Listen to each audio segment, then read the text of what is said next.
Yeah, good. Picture Morrison killed that with that.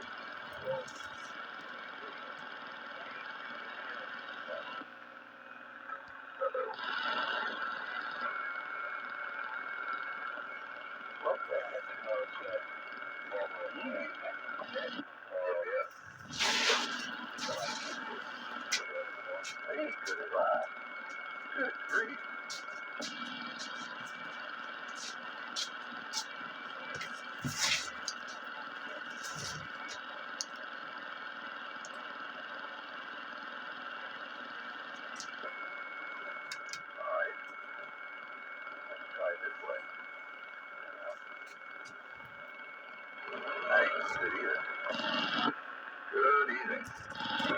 Hello there, Joker. See there. Is this more better? Yeah, that's more better.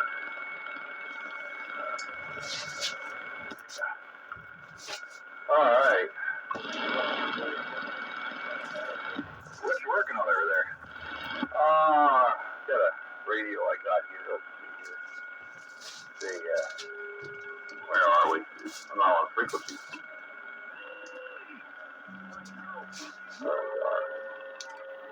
Wow, this thing's touchy as hell. My God. What's the leaking over here? Do you have it open that you're setting the frequency? Well, no. I just, no, won't do that either. Yeah, I'll try to just use the clarifier to get it in here, and there we go. That's about as close as it's going to get, without being too obnoxious. Yeah, 10-4. Yeah. Happy first really cold day after Easter.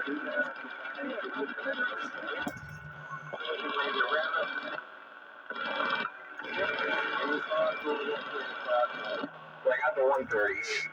I opened it up, tinkered with that little screw on top of the meter and sprayed a little bit of deoxit in it. Doesn't seem to work though. Oh no, you didn't get it working? No, it was like sitting on like a 3, and I wiggled it and it's sitting on a 1, but I don't see it moving. Oh. Yeah, you gotta get that little screw with a tiny little screwdriver and just move it ever so slightly, like back it off like an eighth of a turn. You know, just to crack it loose. And that's usually all it takes. Yeah, it was definitely tight. So I took my time and just kind of wiggled it a little bit. Maybe I'll have to try it again. Yeah, it's just, it's a little bearing, and the needle part of it from the meter shaft itself lodged in that bearing, and I guess it, after time it wears a little spot in there, and then when you move that screw, it like forces it to go to a different spot, and then it's clear again. 10-4. I'm getting terrible skip land. Oh no! I was hoping that nonsense would go away. Yeah, part of what you were saying there was kind of getting leveled up a little bit with skippers coming in. Oh no. Well, that'll be like last week. Last week, listening to the video games, like, holy hell, man. It's just all kinds of nonsense in there. But then fortunately it went away. Yeah, like that last transmission again, until it came right up with you. Are we sure it's Skip and not just some local clowns? It doesn't sound like anybody from around here. It's got a little drawl to it. Yeah, I'm not even hearing it. Of course, I got the beam up towards you, so anything in the shop is gone.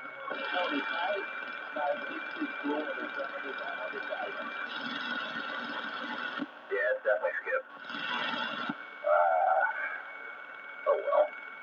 It is what it is, I guess. Oh, there we go. I got more mic gain.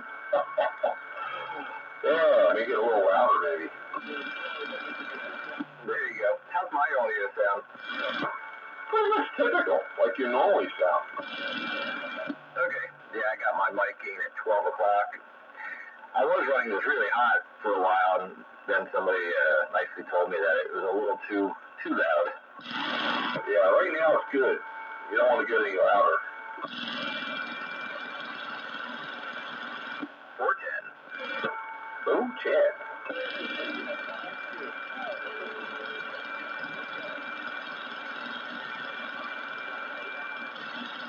Yeah, it's the West Indies in there. The West Indies. Oh, 95.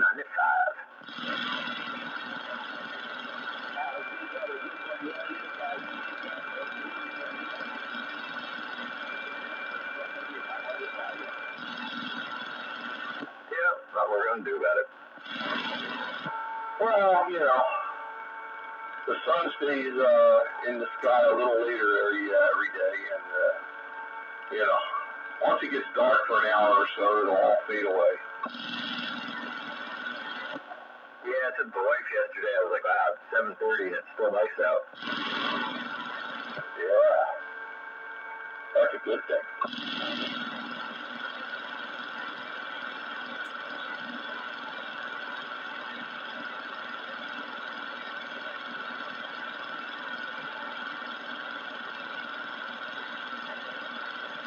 I thought I heard Pete and I was doing the minutes for the Suns meeting on Sunday.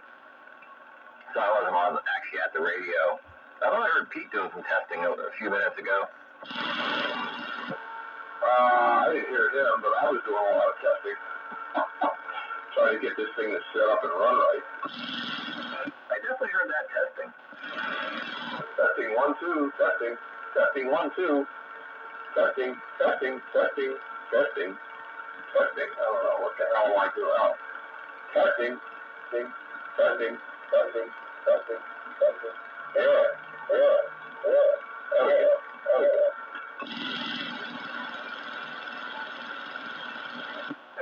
Echo. This thing's got it built in. Good grief.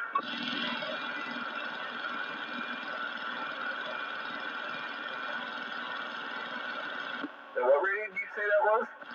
This is a Galaxy DX98 VHP. It belongs to Goose. I'm fixing it for him. Is that the black one with the rack handle looking thing? No, this is a mobile. And it's got an amplifier stuck to it with 8 MOSFETs in it.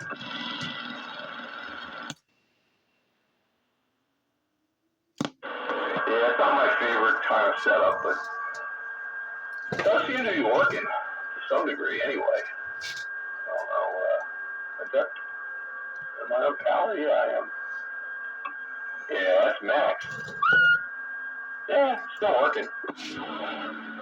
So is there an adjustment on the radio for the output of the power for the amp? Yeah, there's a power knob on the front here. You can turn it, I can turn it way down. And it gets louder, and I can turn it up. And, yeah.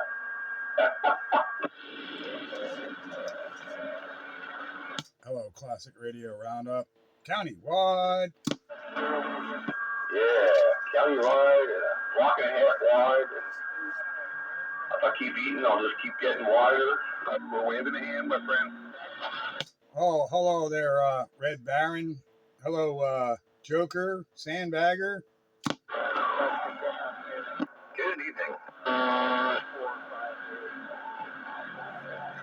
Sounds like a little bit of Skipland noise in there, if I'm not mistaken. Yeah, that's what Joker was saying. Yeah, I was getting the West Indies. Oh, 10-4 in the West Indies, Mom.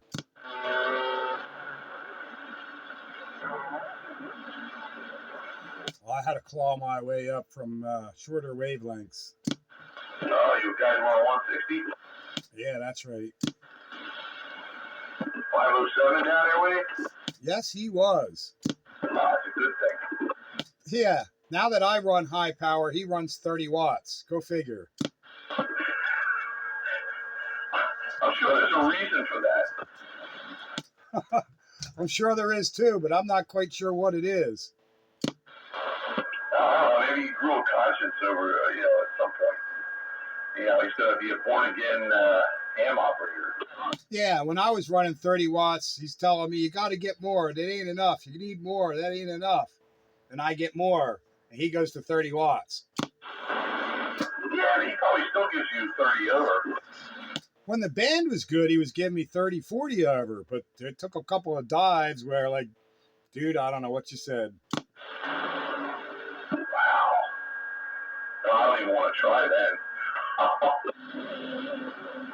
It went through phases tonight. It was real good. And then for a couple of minutes, it went, the signal suck. And actually, it was kind of weird because, you know, I'm talking with two stations, Mike up there at, you know, Sudbury, and Dave down south, and I'm in the middle. And one would get strong and the other one would go weak. And it kept flip-flopping like that for a little while. And then they'd both be strong and then they'd both be weak. And then they'd flip-flop again. That was kind of how it went tonight. Yeah, those things happen. But I never lost copyability. No, you weren't talking to me. No, they never lost me. What I was saying. Not that I was saying anything important. Well, we never say anything important. What would be the fun of that? Oh, it's always fun. We always have a good time. I'm sure. But yeah. Well, you know, he did go down to 700 milliwatts when things were good, and 700 milliwatts, and he was giving me an S9. Oh, that's a lot of power. Wow. And then he doubled that, and he doubled it again, and I didn't really see much of an increase till he hit 6 watts, and then he doubled that, and I saw the increase. He doubled that again, and you know, he's back where he started. Yeah, I don't know. He gives you more with 1 watt of power than I give you. He gave me more with 700 milliwatts on AM than you do with whatever you run on AM. That's what I just said. So I guess you could do some math there and figure out how much dB negative your antenna is. Oh, there's no gain in that antenna. That's a dummy load. It's a dummy load that radiates. Yeah, that's pretty much it. I mean, you get away with using that on sideband, but you got to wait for really good conditions for AM. Yeah, I got to move that. There's another place I want to try putting it and see if it works any better.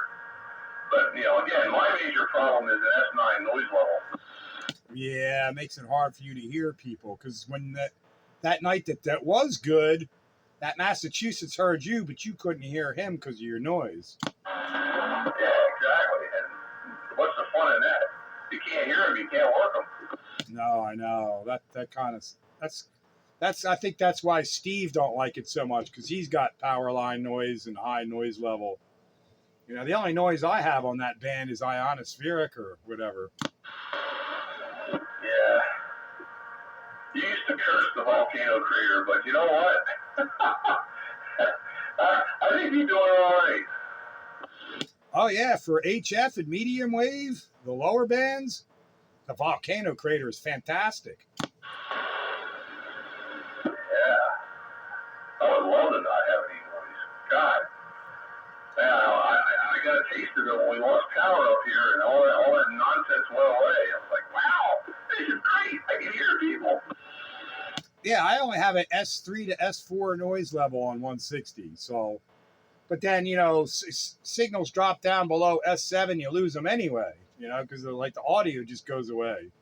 So, you know, on that band, you got to give me a S7 or better, or I got to really struggle to hear you. Yeah. Well, that's the way it goes. So when most people give you 20 over or better, you know, that's not usually a problem. Yeah, pretty much if you give me S9 or better, I have no problem hearing you. But again, yeah, most stations I talk to are, you know, 10, 20, 30, 40 over. Yeah.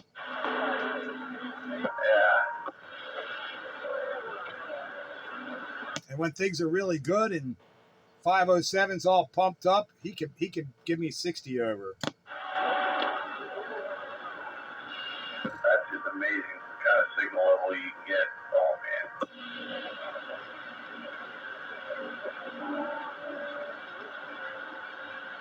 It is an interesting band for sure. When it's working, it really works well. Yeah, and then there are times when it doesn't work. No, but that's the fun of RF, you know. It's never a dull moment. Let's see here. Wow, this clarifier is really touchy. Good grief. Yeah, and even so, with my power level and my antenna setup, I think I could take advantage of the whole thing. You know, I get the best out of it that I could possibly get. Yeah, you're doing fine for what you got. You know, no complaints there. No, not at all. I still get a kick out of that. You know, using homemade feed line. Yeah, reminds me of my Explorer Post advisor. You know, he made a dipole and fed it with lamp cord. That was his feed line, and he used that on this band, and he was doing it to prove a point that you don't need special feed line. Even lamp cord will work. It is kind of amazing once you start to understand these things, and you can make some stuff work. You know, like, you know, if the apocalypse ever happens, I know I can make my own feed line. Yeah, you could. Yeah, I'm already using it. I get a kick out of that. It's kind of stupid, kind of silly in a way, but I get a kick out of that. Yeah.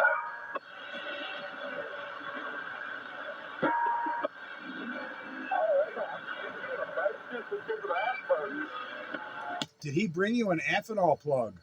No, I haven't seen Juice. Oh, well, how'd you get his radio? I got it at the same time I got the amplifier. Oh, so all right. I'm gonna have to drop you off that plug at some point. I'm sitting here and I'm staring at it. And I just need to find the time. My Mondays and Tuesdays have been sucked up lately.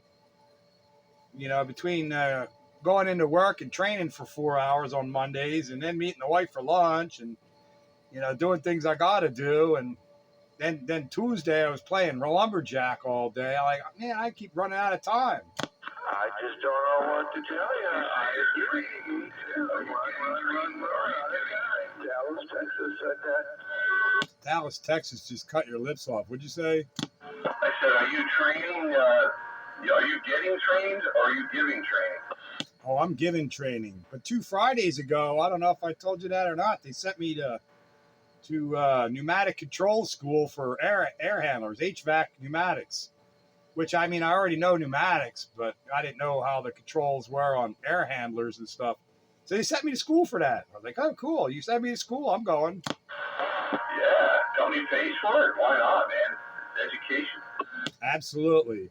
I mean, I already had the foundation and all. It was just a matter of, you know, what types of controls they use. And, like, it was easy to apply it.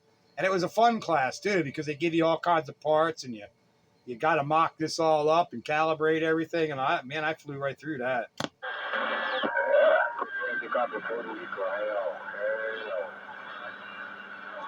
But now I understand how all those, you know, Johnson controls pneumatic thermostats and, you know, work to control the air handlers and all. I got all that now. Now that's as soon as I get these guys to train to take my place, then I get to go do all that. Yeah, pneumatic thermostat. Remember, I had those in school when I was in elementary school. We had them. Remember when we used to kick off, I hear the air escaping from it. I'm like, oh, this works on air. Weird. Yeah, I know how to calibrate those. Well, our buildings, probably 75% of our buildings have those thermostats. I would think electronics would be a lot easier to deal with. Pneumatics are way more reliable. Yeah, as long as you don't have an air leak somewhere. Well, air leaks, well, yeah, that's the bane of existence. You don't want air leaks. It causes problems. Yeah, exactly.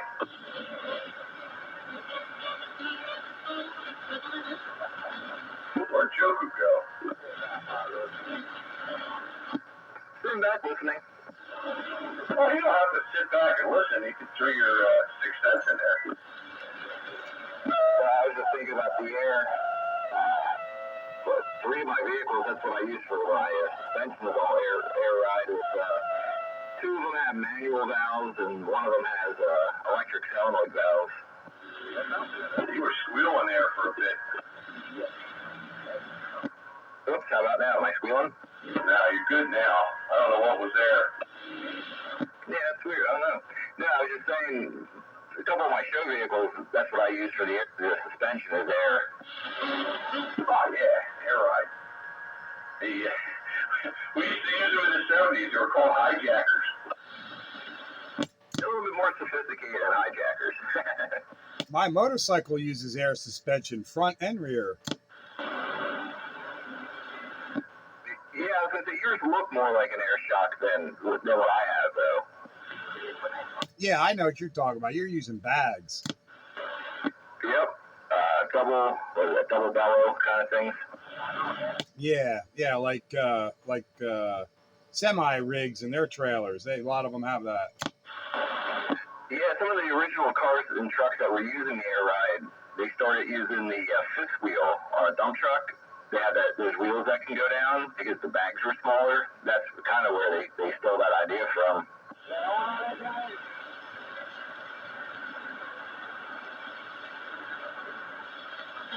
Yeah, every once in a while, I hold my microphone to the left of my desk where all my power supplies and power is. I get a little squeal.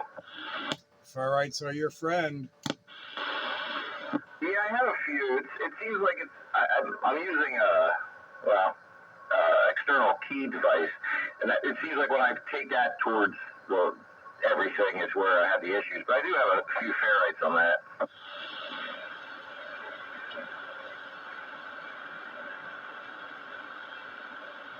So how's this radio working tonight? Everything working okay with this one? Sounds good here. Sounds good here.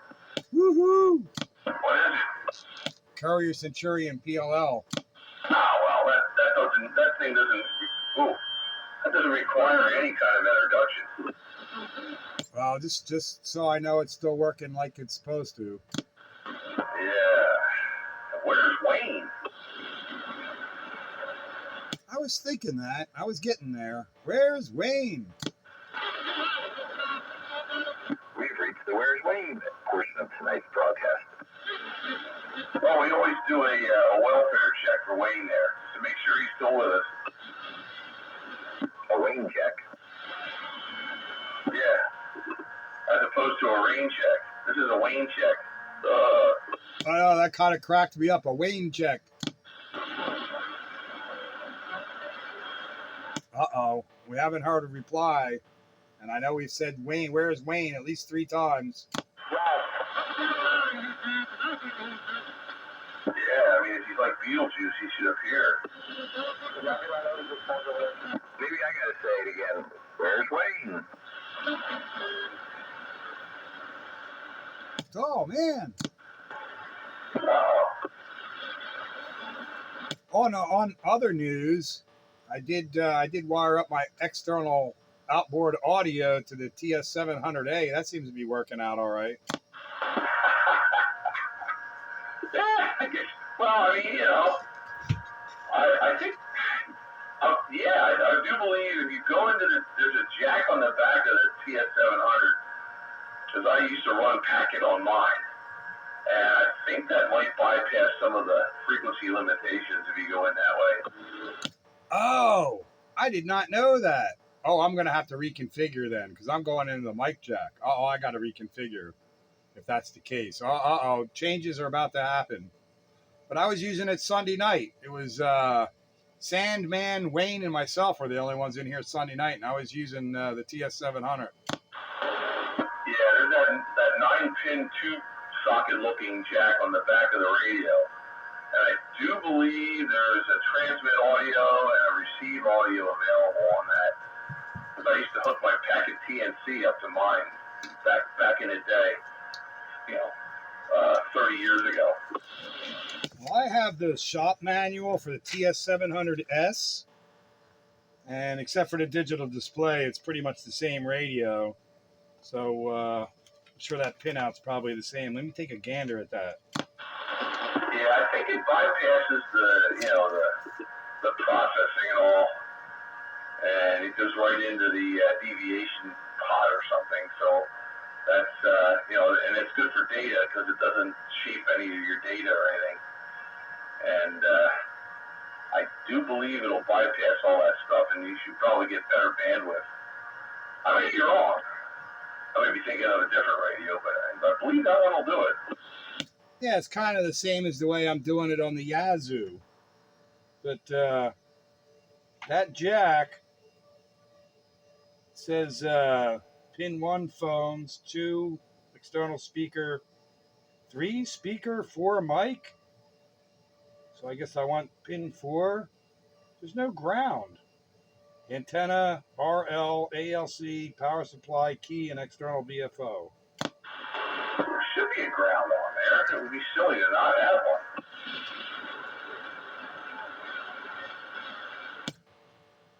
Oh, pin 4 goes to ground. But that says mic. But you're looking at the schematic, pin 4 goes to ground. And then that's a weird, I don't understand that. RL1 is tied into that, whatever the heck RL1 is. But it says on the pin out, pin 4 is mic, but that pin on the schematic goes right to ground. RL1 is the relay. That's your external PTT. So where am I putting audio in at? I don't know. I would think where it says mic would make the sense to me. What are the other pins? You got a speaker and a what? So pin 1, it says phones. Pin 2 says EXT-SP, external speaker. Pin 3 just as SP, I assume is speaker. Pin 4 is mic. 5 antenna. 6 RL, I guess that's relay? I don't know. 7 ALC, 8 power supply, 9 key, and 10 external VFO.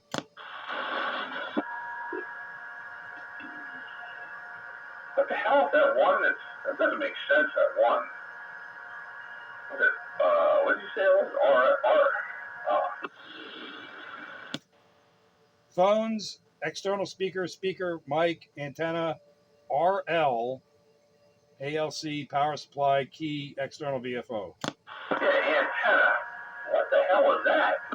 313. Oh, that must be, well, that's on the other side of RL1. Pin 4 is mic, pin 5 is antenna.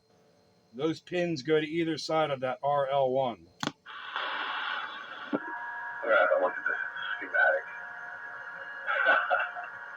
I know I had it wired up through my TNC back in the day, and yeah, you can externally key it. Right 13. Hang on, Breaker. Ryan's kilowatt just checking in. I also at one time owned there was a speech compressor. No, it was a box unit. That's what it was. It was a box unit, and that plugged into that jack. And so, I mean, there was mic audio going in, and and of course, speaker for Box and all that other nonsense. We'll take a look at your schematic, and maybe that differs from this on this schematic or something. Maybe you can make heads or tails of it, and tell me which pins to use to put my audio in. And I could just use my push to talk in the front. That's fine. I just need to know where the audio goes then on that pin. We got a couple of breakers in there. I think it was Kilowatt and Red Baron. Yeah, we got Kilowatt here. That was like fine. Good evening there, Kilowatt. Welcome to the Classic Radio Roundup. Yeah, right. How about you, Red Baron? Are you on frequency or your carrier's too low or something? You're kind of hard to understand and almost looks like you're on sideband there, Kilowatt. Yeah, how's that? A little better? I think so. You can hear me a little better now. That C&E thing going on. Yeah, you didn't have enough carrier for your amplifier.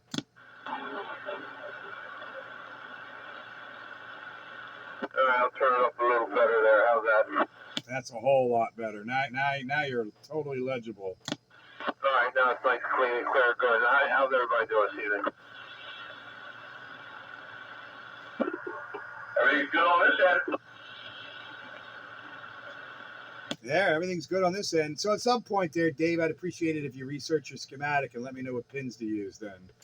Yeah, as soon as I get this cat off my shoulder, I'll go look for it. All right, there, and then the other breaking station, Red Baron. Top of the evening there, Red Baron. Spitfire, your countywide radio.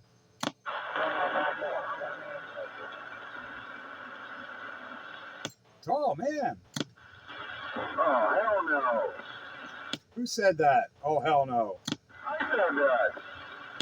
I don't know who that is. There's a lot of noise here from Skipland. Who is that? Oh, man. It's Green Dog. Oh, all right. It took me a second to lock on there. I'm halfway to cantankerousness, so leave me be. Hello, Green Dog. Whoa. Settle down there, Petey. Okay, it's going to be one of them nights. Sweet. Yeah, give it a half an hour or so, and I'll be there fully. Man, is that skip lane getting to you or what? I'm trying to ignore it and use the brain filter to get rid of it, but it's not completely working. A couple more shots and make it all fuzzy. Yeah, that'll just make it worse. It won't make it any better. Well, you can get cantankerous and I'll bring out old dirtbagger. Yeah, now I'm kind of hoping by 9 o'clock the Skipland noise fades away. Oh, there's people out there in skip lane could die. Yeah, there you go. Then we'll quit talking about them. Exactly. Wait a minute. What if you're out there in skip land? Oh. Well, technically, we're in someone's Skipland. Yeah. Everybody skipped to somebody, I guess. Anyway, Wayne did say it sounded pretty good the way I was doing it, but if that makes it sound better, then I'm going for it. Yeah, I mean, you know, if you go into the mic jack, you're limited by the constraints of the radio for your bandwidth. So if you really want to take advantage of high fidelity, you gotta be able to bypass that. Yeah, I would prefer to do that because I know it worked out better on the Yazoo doing that. So I don't see what, might as well take full advantage of it. No sense in having, hi-fi widebanded audio and then have it cut off by high and low skirts on the way in. Yeah, that's what old Gino, he didn't seem to understand. But the high skirt's better than the low skirt. Oh, yeah, the high skirts. Yeah, the mini skirts. No, it doesn't. Anyway, so yeah, well, all right. That would be much better if I did it that way. I ain't talking about you, I'm talking about the trick. Yeah. It'll make that radio fun to use again. It's already fun to use again with the digital VFO. Break channel 13. Yeah, it makes it stable. We're Red Baron. Tipping our hat to you this evening. Hello, Red Baron. Spitfire, right back at you on the Classic Radio Roundup. Hey, Spitfire. Yeah, I was talking countywide earlier. I like to just sit back and listen in. I heard you out there. I want to say hello to you, too. And I know Joker's out there. I don't know if you can hear me. I heard Kilowatt out there a couple minutes ago. I just want to say hi to him, too. And I'm back on the side. Hey, I got news for you there, Red Baron. Spitfire and Countywide Radio, they're the same person. Okay, very good then. All right, very good. It's like a split thing going on there. I love it. It's like it reminds me of the old Woody Allen movie, Zelig, where he takes on many different personalities. No, I just got a pedigree name. That's all. I got one of them nice long pedigree names. Spitfire 441, the countywide radio that's running this antique flea market junk. Yeah, 10-4. I'm just good on Red Baron number 80. Because Red Baron had 80 confirmed shoot-downs.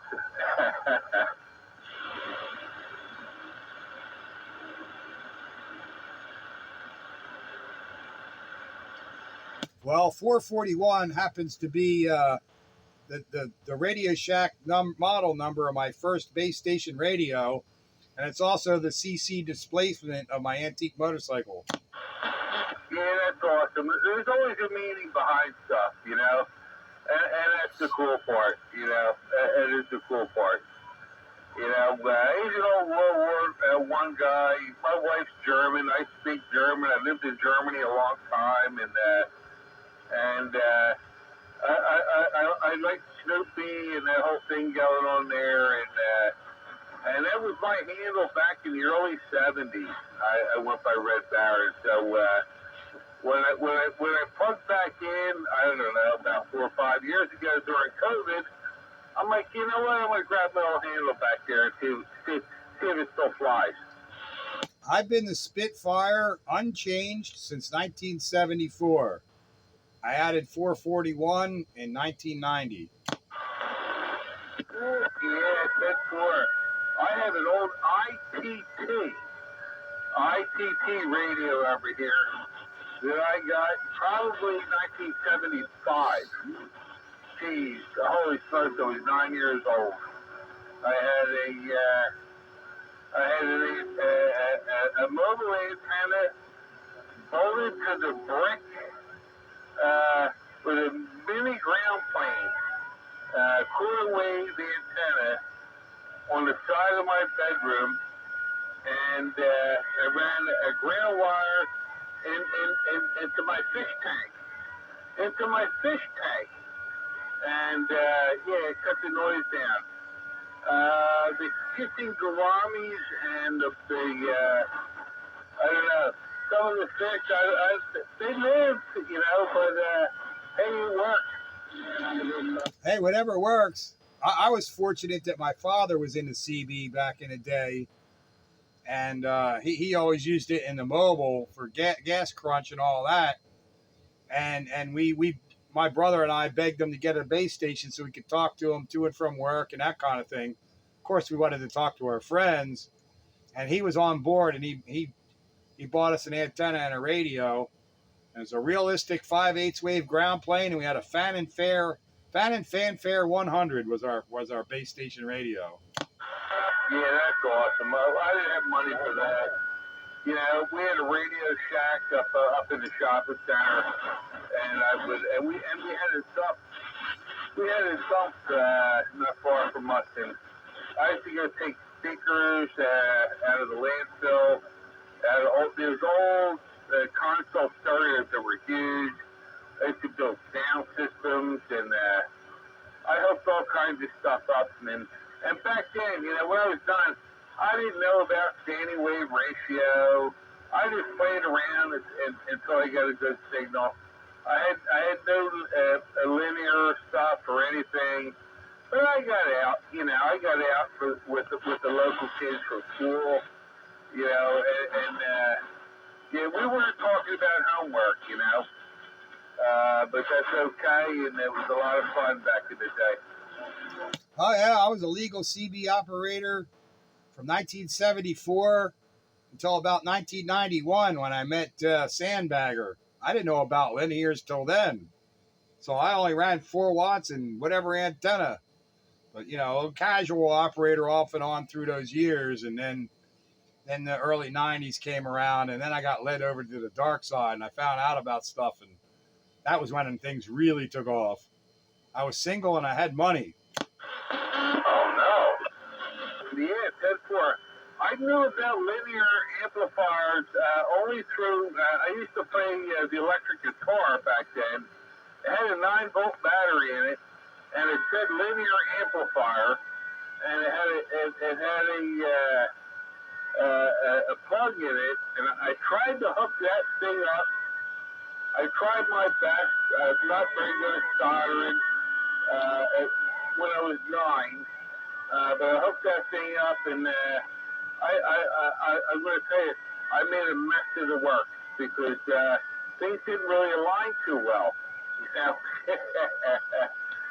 And the fish in the fish tank started twitching, so I disconnected it. Yeah, I wonder how much power you were going to get out by a linear that's powered by a 9-volt battery. Yeah, it was a guitar pedal, but it said linear amplifier on it, and I had heard wind of them, so I'm like, okay, let me try this. It amplified guitar pickups, so I tried to put it in line. I tried to put it in line with the radio. Yeah, there's a little bit different between amplifying audio frequency and amplifying 27 megahertz radio frequency. But I'm going to give you a gold star for the effort. Hey, thanks for that. Yeah, look, I was 9 years old, and it said linear amplifier on it. Salt drugs.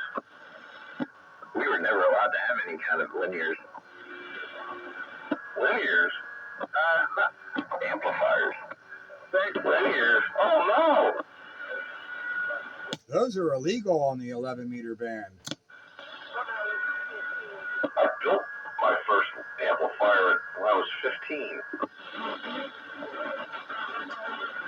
Yeah, not everything was by the books, but there was quite a few things that we had to follow to the T.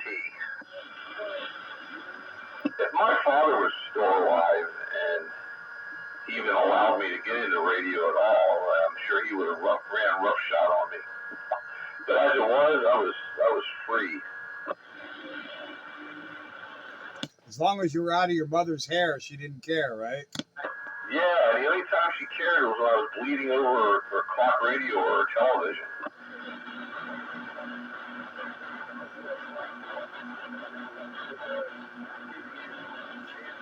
Other than that, you were out of trouble and being entertained. And she didn't have to worry about what you were doing. Yeah, I mean, I was back in my room. I wasn't out of the house. She didn't have to worry about where I might be.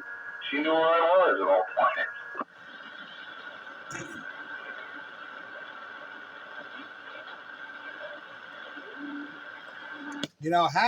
Had I had friends that were more into radio to the level that you were, my whole life career could have taken a whole different direction, because at that time I was experimenting around with, electronics to a degree, and I was experimenting around with motors to a degree. And I could have dived into either one had the right mentor been thrown in front of me. It happened to be that the Motorhead mentor was more available than the electronics mentor. Well, that's kind of where I started off. I was doing motoring with lawnmowers and go-kart engines and stuff. I was playing around with that stuff. I was deep into that and then radio came along and I switched gears.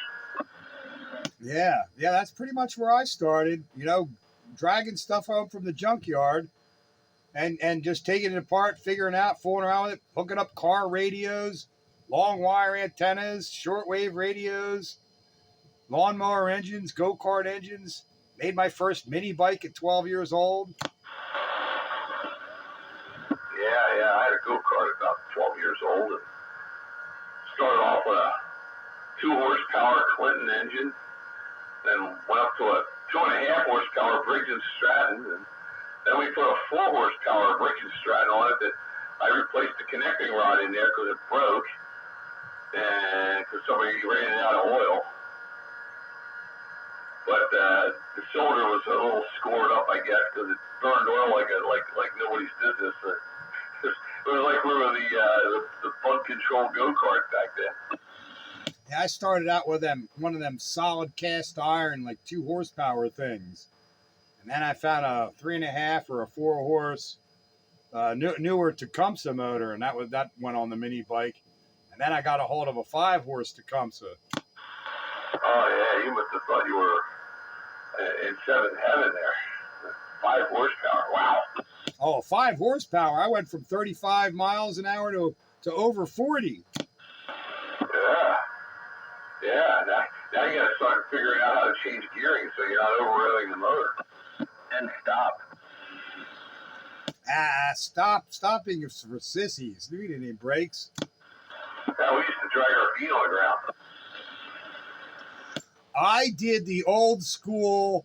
There was a lever arm on there that had that. Remember them like asbestos sort of lined straps that went around a drum? So I just the asbestos was all gone, so it was metal to metal, And I used to wrap it with old socks and stuff. And that would last for like a weekend.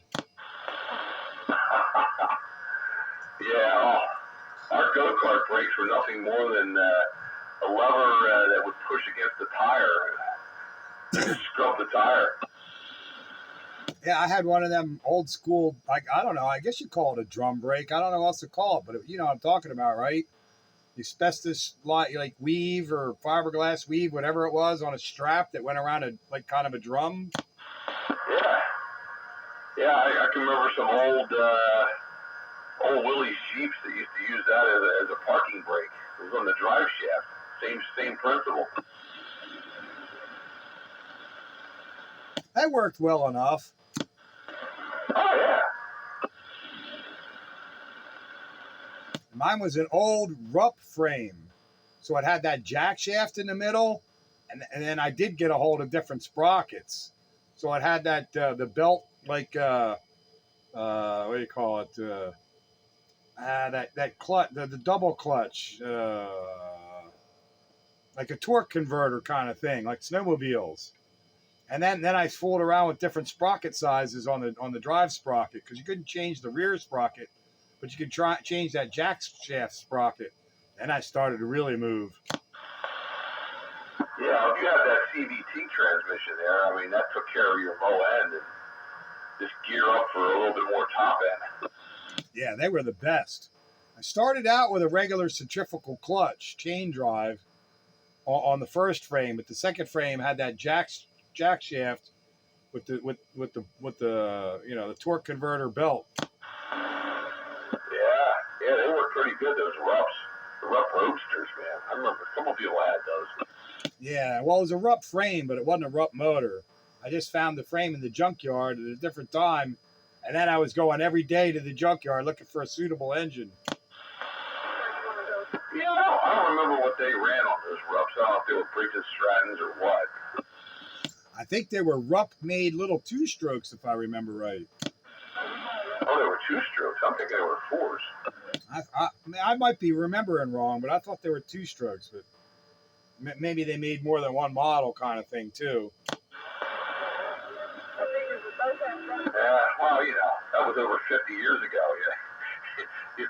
Recollections are understandably foggy. Yeah, it was 50 years ago. That's when you could go to junkyards and there was cool stuff. Yeah. Oh, I loved going to the junkyard. And ours was a municipal yard, so it was township owned. And they didn't care if you were in there, little kids and all. They didn't care at all. There was so much stuff to, and every day you had to go every day because it would change. When I first got into cars and everything, the junkyard's back behind my parents' house. It was great because, they still had all the nice 60s cars in there, so there's rows of Mustangs, and I had a Mustang. Well, I still have it. But yeah, like the cool stuff was in there, 50s stuff. Yeah, this junkyard was more of a municipal yard where people just, dumped their bulk stuff. So there was televisions, lawnmowers, washers and dryers, and, that kind of stuff, household appliances, whatever, lawnmowers, snow blowers. And there was an area where they dumped cars, and those cars were used for the fire department to practice upon. So we always wanted to check every day to see if there was a new car, because we would strip the carburetors off of them and we would sell the carburetors to the older kids. And I'd always take the car radios and the speakers out of them. And the EPA got involved and all that fun went away. Back before people were going like, what if somebody gets hurt? Yeah, not only that, though, I knew about scrapping, too. So whenever there were washers and dryers, I'd tear the motors apart, pull the copper out, and scrap the copper for money. That was back when if you did that and you went to a junkyard and you got yourself hurt and you came home, your dad would hurt you because you got hurt and were stupid. That's right. Yeah, that's about the size of it. Yeah, you weren't thinking about suing anybody. You hid your injuries so you didn't get injured a second time. Yep. Oh, how things have changed. Yeah, and and not for the better. Uh-oh. I'm grabbing a hold of that steering wheel before we hit the guardrail. No. We're not going to go down that path. No. I was thinking is 507 went down that road a little bit tonight on the medium wave. Oh, I'm sure. He likes doing that. Yeah, he does. He wants to see if he can twist me up, is what he does. He's tweaking you. I mean, he knows how to push your buttons. Him and JR both. And when they're both on there together, I really need to be on my guard. JR, oh yeah. He's got your number too. Yeah, I got to be on my guard against those two. Tecumseh, yeah, the Indian. I always preferred Briggs and Stratton for whatever reason. I've had them both, and they're both good, but I had a preference would be Briggs and Stratton, but I'll take a Tecumseh. My lawn tractor has a Tecumseh in it. That thing's been a pain. It seemed like the Briggs and Strattons were just built a little more bulletproof. Riding mowers are Briggs and Stratton, so I kind of have both. Yeah, the Briggs motors always seem to be a bit more bulletproof. Yeah, and I always liked the way they ran, you know. I think it's probably because the Tecumsehs had a lighter flywheel. When you went to rev them up, they would go real quick, whereas the Briggs would kind of rev a little slower and saner sounding. And it's kind of ridiculous, really, when you think about it. But it looks like a personal thing, I guess. I think everything I own has a Tecumseh in it. My push mower, my riding mower, and my snow blower. I've got a chipper that's got a Tecumseh engine on it either. I haven't ran it in probably 20 years. If I remember right, my snowblower is a Tecumseh motor, 9 horsepower. Yeah, so mine is an 8 horsepower. Is yours a Simplicity? I have a Simplicity. No, mine's a Husqvarna. That's the name that's on it, but it's the same as everybody else's out there. Yeah, it's got an MTD. It's amazing. Once I got into this is actually my first riding mower I've really ever owned that I needed to care about.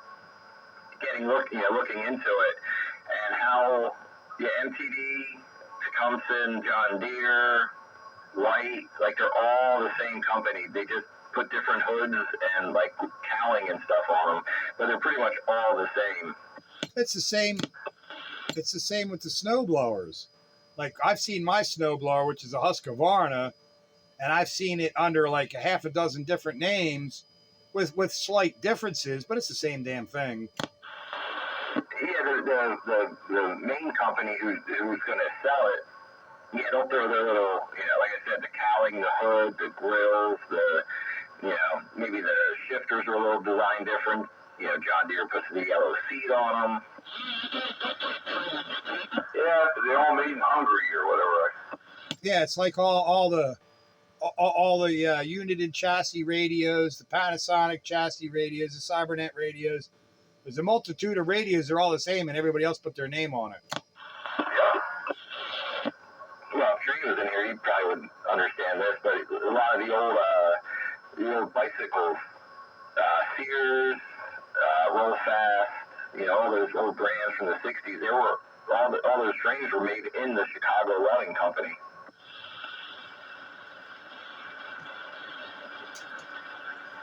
Those Sears bicycles look suspiciously like Schwinn bicycles. Well, you'll never see any bike that doesn't have a Schwinn badge with the fluted head tubes, but because that was a Schwinn only thing. But a lot of the other designs were about the same. The dropouts were always a little different. The chain guards were always a little different. But Schwinns were always in a league of their own because they had that fluted head tube and down tube against the, how they flared out.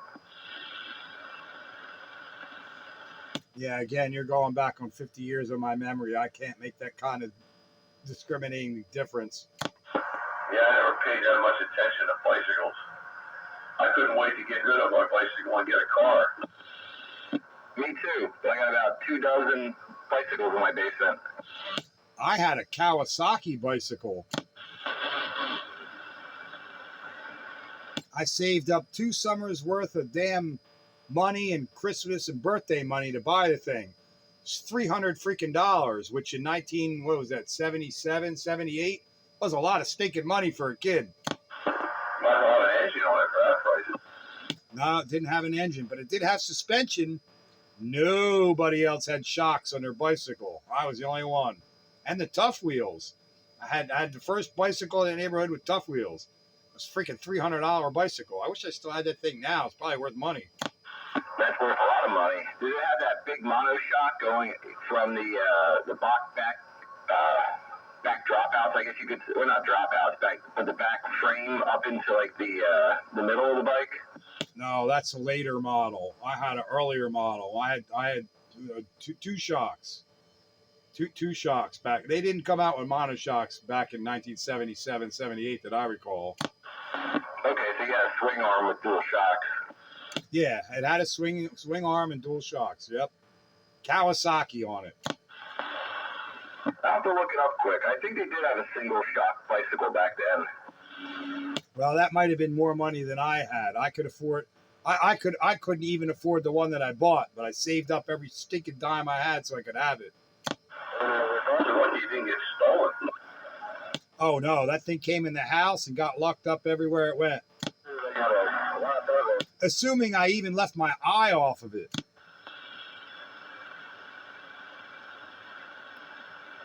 And I sold it for $50 so I could go buy a Honda motorcycle.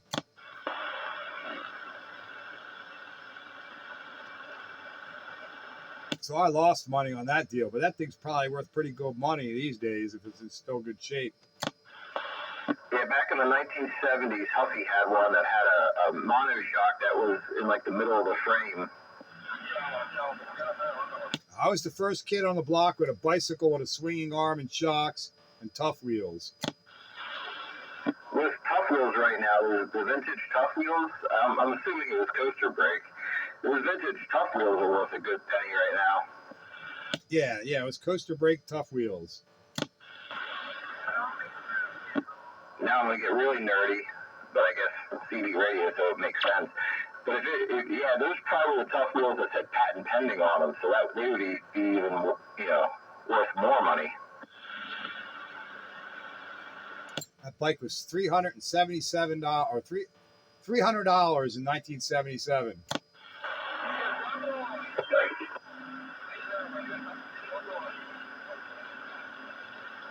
That's a lot of coins back then for a stinking bicycle. Wow. That's a lot of money.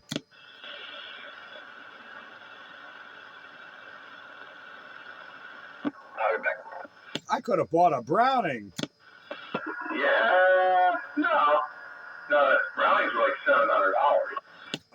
Well, maybe I would have been able to afford this Courier Centurion then. Maybe close. God, it's hard to imagine that this radio costs that much. Yeah, back in the day, back in the 70s, before the 40 channels came out, your premium radios like Browning and Tram, they were $700, $800. And like the high gain Utopia was like $600. And radios like the Courier Centurion, the Cobra 135, and all that, they were running close to $400. Yeah, well, this is a 77 radio, 40 channel analog, with a clock and sideband, plug-it-in bass. I'm sure it was a premium price.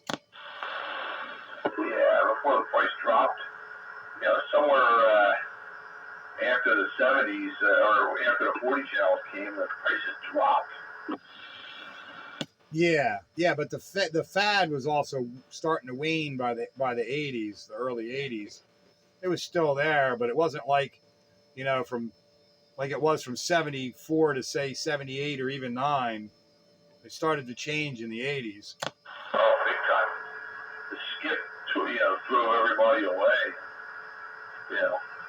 And what was left was just the real diehards. And then come 83, that's when the export radios hit the scene. And, we never looked back after that. Yeah, well, my CB took a hiatus in 83. That's when I went to boot camp. Yeah, you got other things on your mind then. But once I got a car, I still always had a CB radio in the car, but I always had some sort of crappy antenna. Yeah, you shoot yourself in the foot that way. Yeah, no linear, crappy antenna, some realistic radio, whatever it was.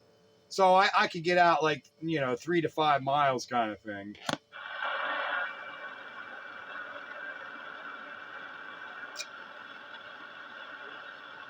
And then, what was it, 85 or 86, when I was living in the Back Bay in Norfolk in Ocean View, Virginia, I was living in this duplex house. It was 3 stories, and I put my 5/8 ground plane up on that with my 441 Navajo.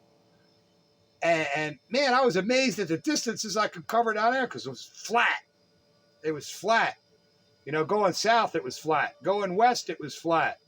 Going east, there was nothing but ocean. But going north, it was across the Chesapeake Bay. And late at night, I remember talking to stations up in the Delmarva Peninsula. Yeah. 4 watts. 4 watts AM and making, I thought 30, 40, 40 miles was probably some of the best. But 40 miles is pretty good on 4 watts, if you ask me, I thought. Yeah, it looks like I was incorrect. I was looking at this Kenwood schematic. And 3 is the audio pin, but it goes right where the mic jack goes. Doesn't bypass anything.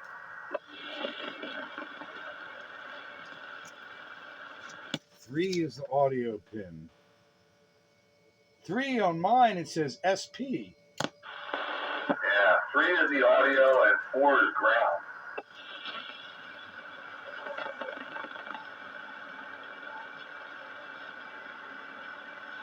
And 2 is ground and 1 goes, where does 1 go?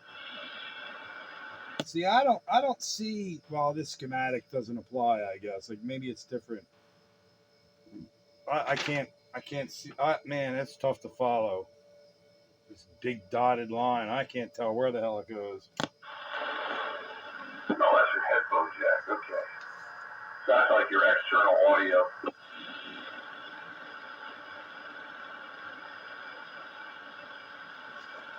Oh, I guess it does kind of look like 1 and 3 would be, like 1 is audio and the other is shield, because that's a shielded wire cable. But I guess it says 3 is speaker, 1 is phones. So, I don't know, I guess that would be audio out. Yeah, according to the schematic, 3 is your microphone input. 4 is ground for the microphone input. 1 is your external speaker or your headphones or whatever, and 2 is ground for that.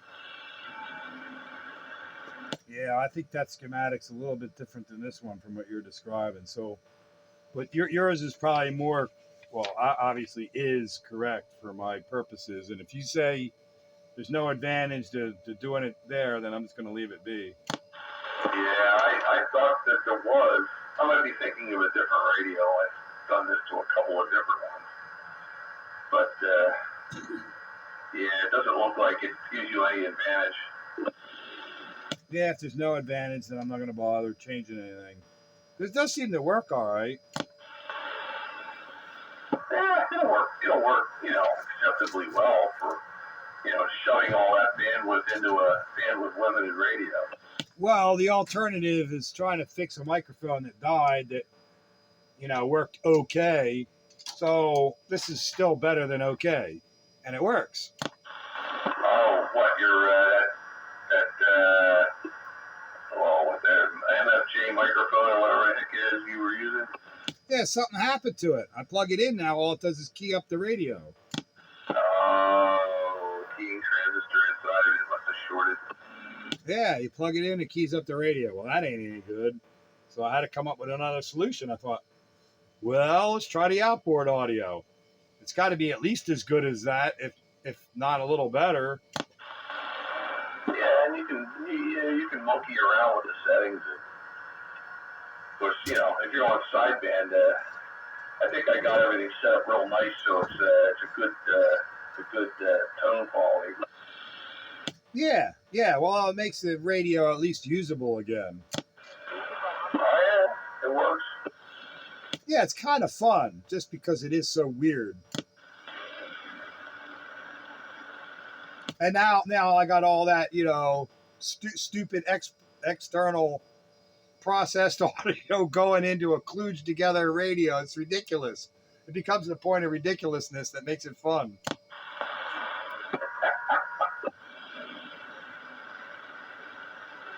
Making a radio do something it ain't supposed to do.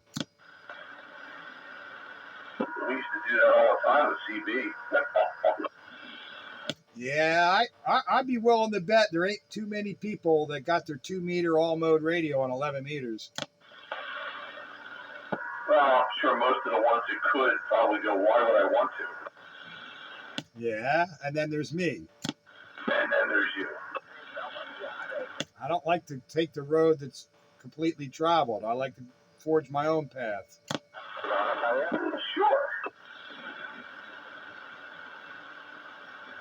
I'm not a guy that could get in there so much and change circuitry around, but I could put a bunch of boxes together to do crazy stuff. Yeah, it's like they say, people always saying, you got to think outside the box. You got to think outside the box. I say, no. The problem is we just need a bigger box.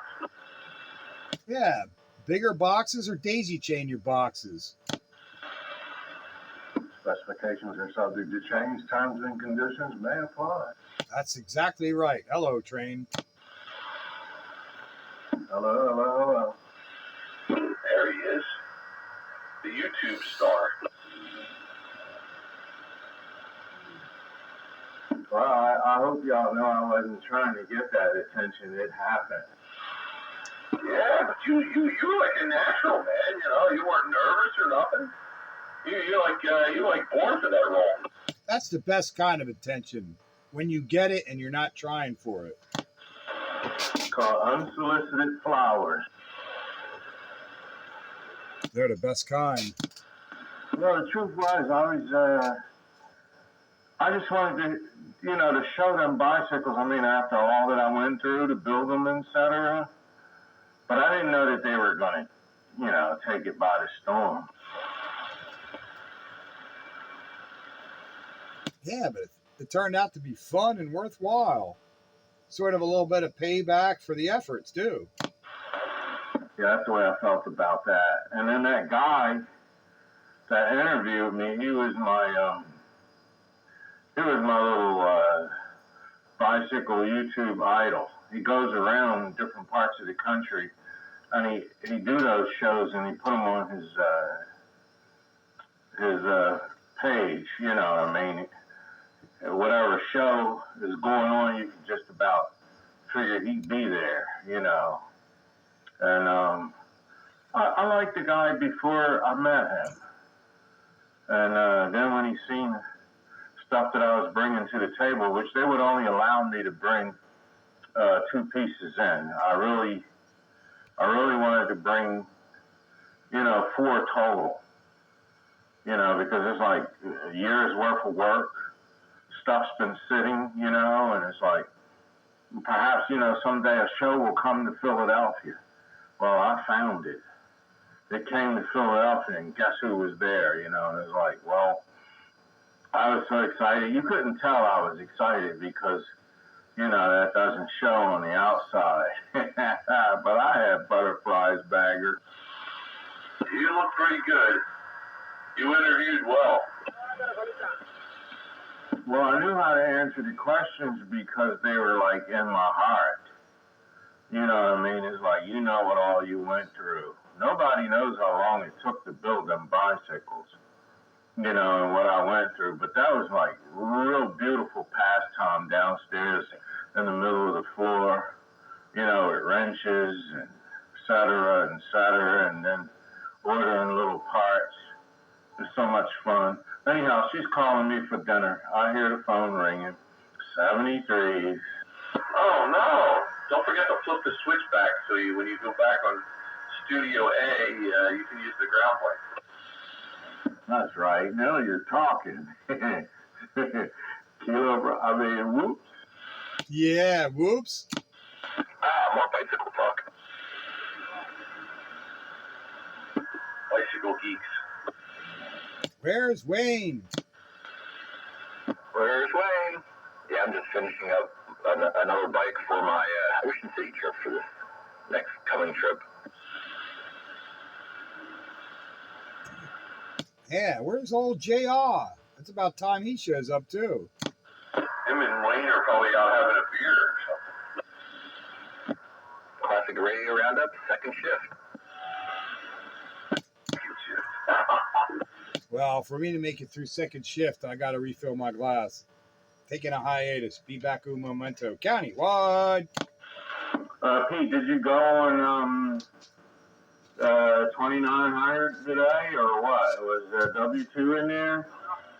Old 507 was down on medium wave tonight. That's where I was. What's medium wave? 160 meters. Oh, wow. Yeah. Was it nasty and all twisty and curly and noisy? It was a little bit up and down in signal strength, but other than that, it was good. There's no extra noise, no. All right, yeah. But there was a point where Dave was so strong, but he was only running 30 watts to begin with. He went down to 700 milliwatts and was giving me 5/9. Oh, that's all right. I thought for some strange reason it took a lot of power to run on that band. Well, see, that's a double-edged sword because it does and it doesn't. When the band is good, 700 milliwatts will work if you got a good antenna. But when the band is bad, you know, 400 watts and it'll be struggling to hear you. So, you know, it all depends on the band condition. But mostly it's good. You can get away with 25, 30 watts. You just need a good antenna. Conditions may apply. And you got a good enough antenna.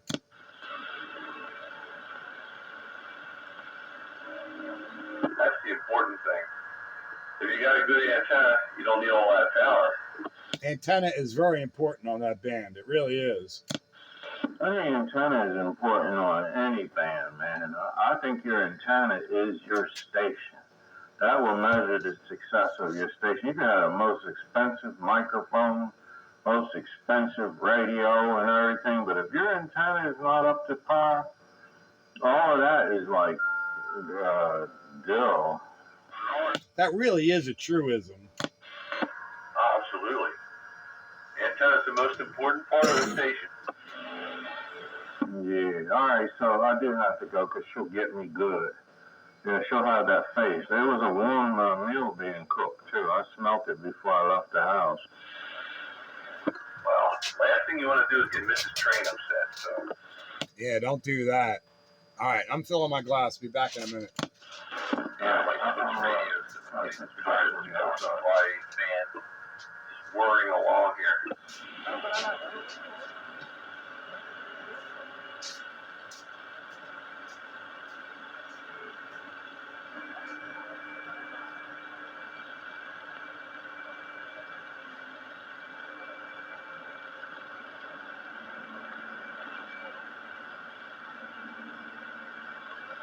I guess I'll just be sitting here monitoring until they get back.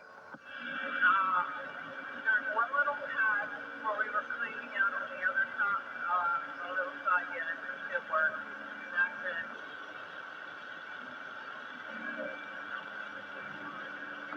I'm not sure those guys are skip laning because I heard them in here last night. Who are you hearing? Some drivers, maybe somebody dispatching. Heard that chick saying, turn here at the rudders. Oh, we don't have many rudders out this way. Got one up here on 61, but I don't think they're that close. Yeah, rudders are more western.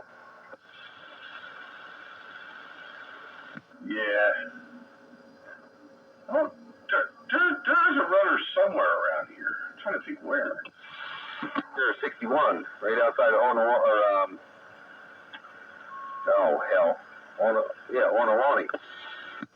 Yeah, okay. That's probably the one I'm thinking of.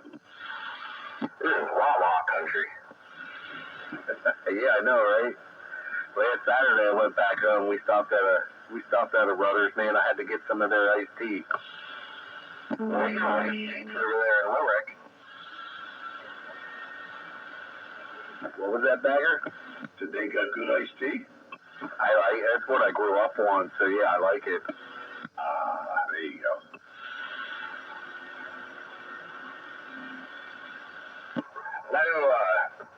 I'm a big Wawa fan.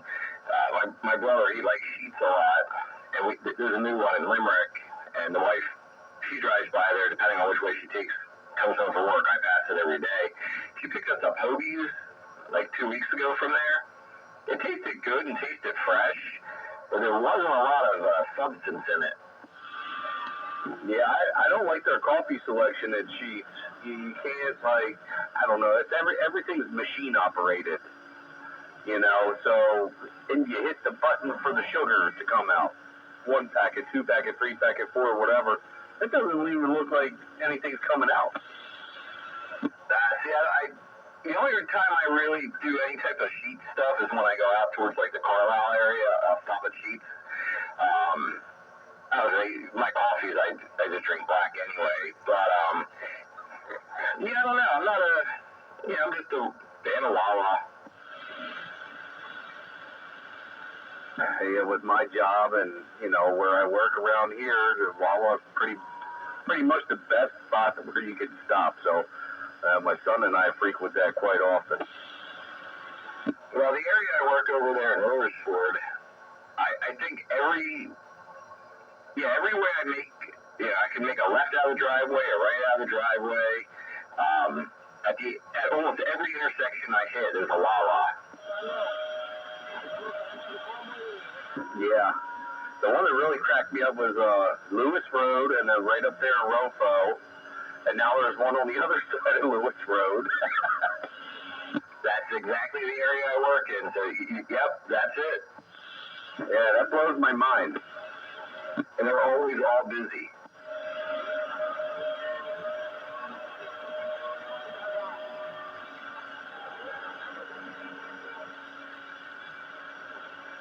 Yeah, well, it's a popular place to go.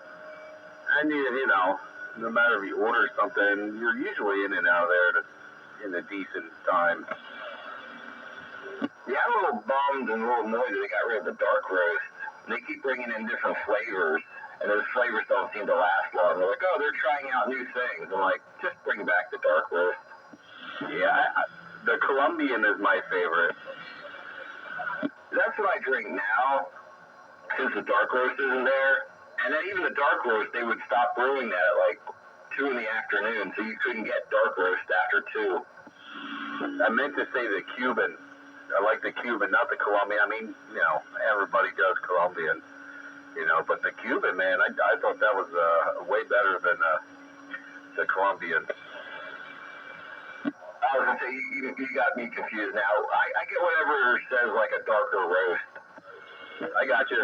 Yeah, I have to look next time, but see, we usually make coffee at home, and I'll fill up one of them their big cups, so I don't even bother. You know, if it's midway in the day, if I'm getting sleepy from driving, I might stop to grab a cup. Yeah, I'm right with you. I make my coffee at home. I usually make a big thing of coffee and a big thing of tea every day. But the boss will send me out for coffees, and he sends me to either Wawa or Starbucks. But yeah, I usually don't normally, unless I'm on vacation or I haven't been home for a while. Yeah, because just like you, I usually just brew at home.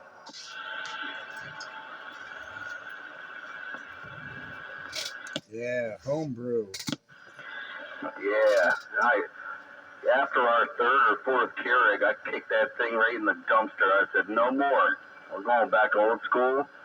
We're going to get that automatic drip. I have both. I have a Keurig and an old school Mr. Coffee, but I'm old school. It's newer. But my main coffee is always made in the coffee maker. But the Keurig is nice if you just need hot water quickly. The last model we had conked out on us. Well, first of all, the carafe for it, the design was poor. You couldn't pour a cup of coffee or a mug of coffee, whatever, without it spilling. So I guess that was a complaint. They upgraded it. That one sucked too. Well, that one finally conked out, but we kept it for whatever reason. We kept the Carafe. Well, she bought another one, same deal, and that one only lasted a couple of months, and that's when I said no more. Oh wow, we've had ours for quite a long time now. But of course, now that I'm saying it, mine's gonna conk out. You better knock on wood. Actually, that my radio console here is actually real wood. You put the charcoal filters in there and run the cleaner through it. I haven't done that in a while. I just scrubbed the what's it called out? The big water the filling thing. I just scrubbed that out the other day. Reservoir. That's it. I should run vinegar or something through it soon. I'm telling you, you gotta keep up on them things.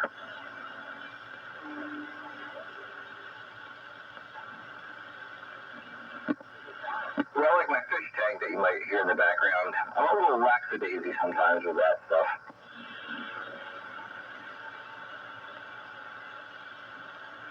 The fish tank is in the radio room now because the kittens figured out they could jump on the lid, and I didn't want them knocking in.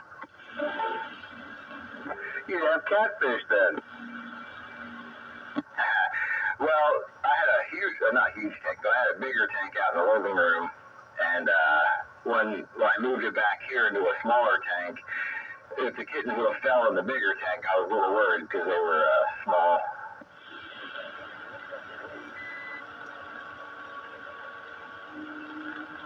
Yeah, we'd like to have a fish tank too, but a lot of upkeep and changing the water out. We're on a well, and we use enough water as it is.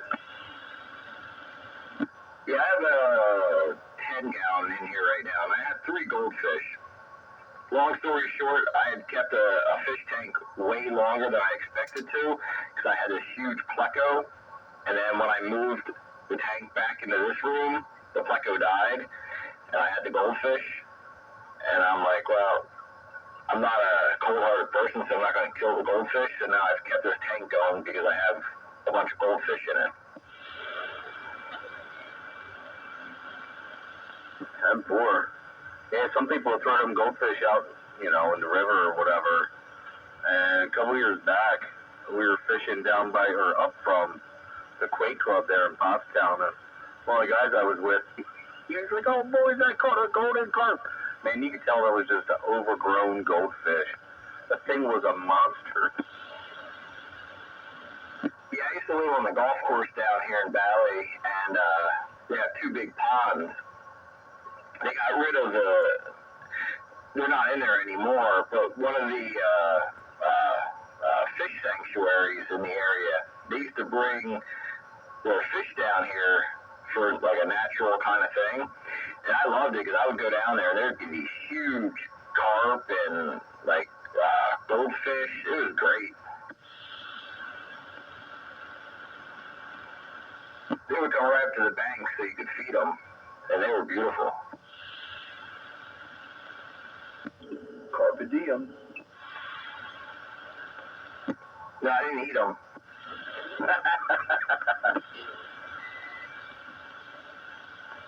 Now they dredged those ponds like 5, 6 years ago. I'm really dating myself now. About 8 years ago, and they called the sanctuary and they pulled them all out because they're like, we're going to dig these ponds out. 50 years of sediment in them. Yeah. Can't really clean the pond out as easy as you can a fish tank. No, you should. It was amazing. They're decent sized ponds, but man, the amount of I guess it's soap they took out of them was amazing.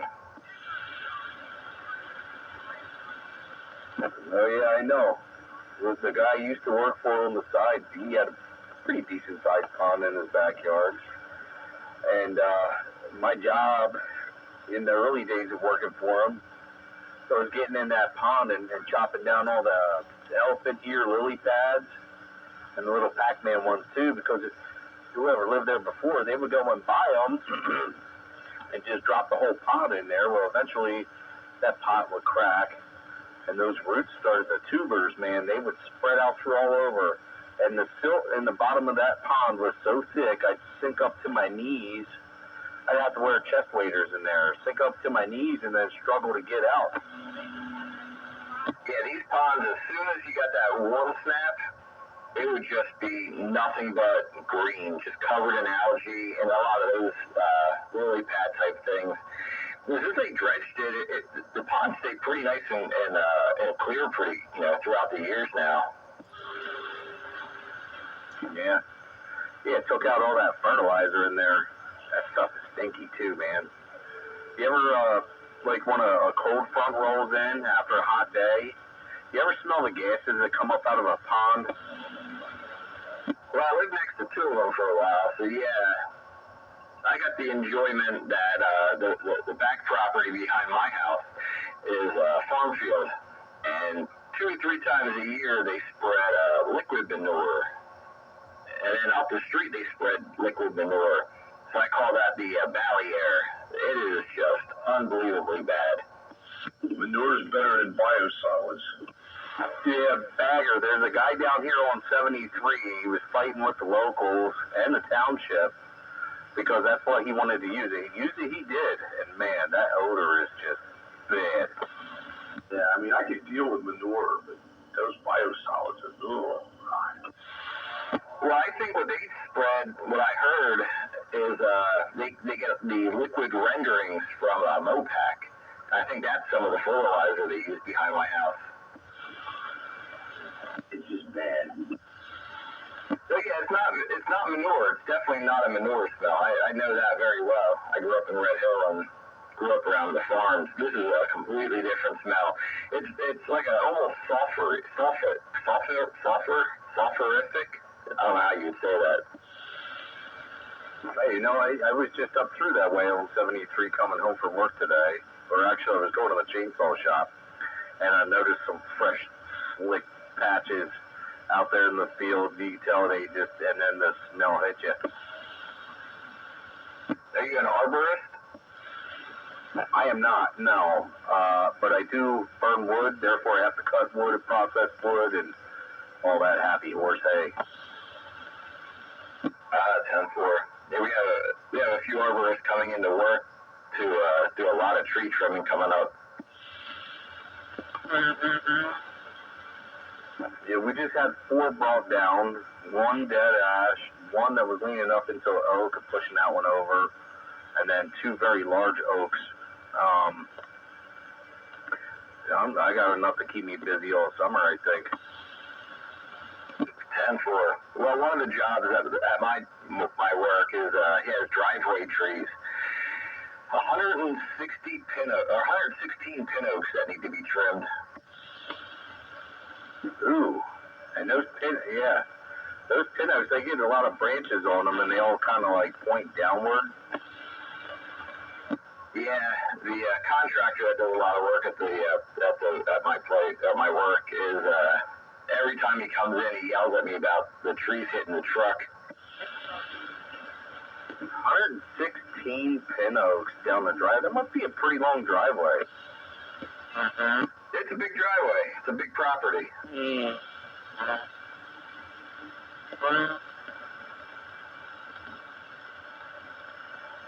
It's actually 2 driveways. It splits into a V, so it splits off, and 116.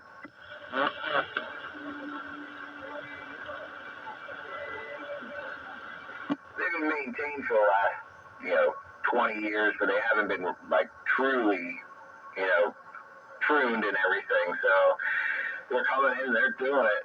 I was like, well, better them than me. If you got a smoker, you ought to fill up a tote of that stuff and let it dry out. Oh, pin oak is good for smoking?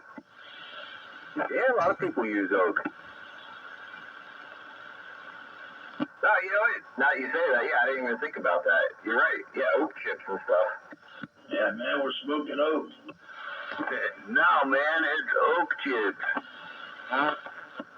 Well, 49. I want to be 50 soon. They always say when you hit a certain age, you either get into World War II or smoking meat. Or both. Yeah, I've been resisting the whole getting a smoker thing. Where you get into old cars. I've been in the old car since I was 13. Yeah, you're going to become the next Jay Leno. You don't want to see the amount of cars that's on my insurance policy. I'm just letting it off to pay your insurance bill. Luckily, quite a few of them have antique tags on them, so the insurance is quite low. Which I would think it would be higher because, you know, a lot of those antique cars are hard to find parts on. So what happens if you get into an accident? They get totaled right away because you have antique tags, or what? Less miles. Yeah, they limit the amount. It's a limited drive, so you're not using it for daily commute. So it's not as expensive because it's not a daily commuter. It's only a pleasure vehicle.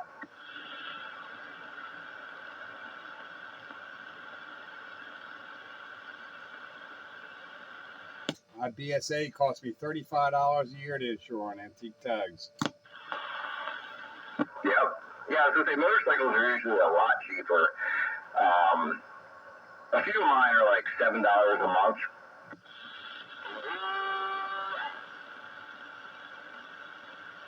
But same thing is they know you're not using them to go back and forth to work every day. They're just pleasure vehicles. That's right. Yeah, it ain't racking up the miles of driving every day. When I was on tour for those 5 years, my one show vehicle, it didn't have antiques on it yet, so I was getting inspected every year. And the joke was, it would literally go from where I stored it to the inspection place and back to that storage place. So I did that for almost 5 years. And they're like, how many miles does it have on this year? And I was like, 20. From storage to inspection and back to storage again. Yeah, pretty much. Like I said, for 5 years, the main touring time was the festivals over in Europe, and that was almost the prime show season over here in the States.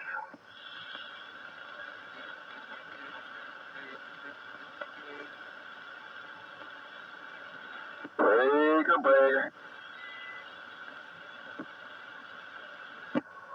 Go ahead, Breaker. I'm going to sit back. I'll be right back.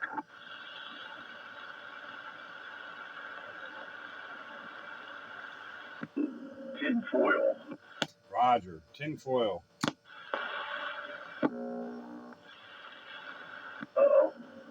There's a bit of a hum there. Because they don't know the words yet.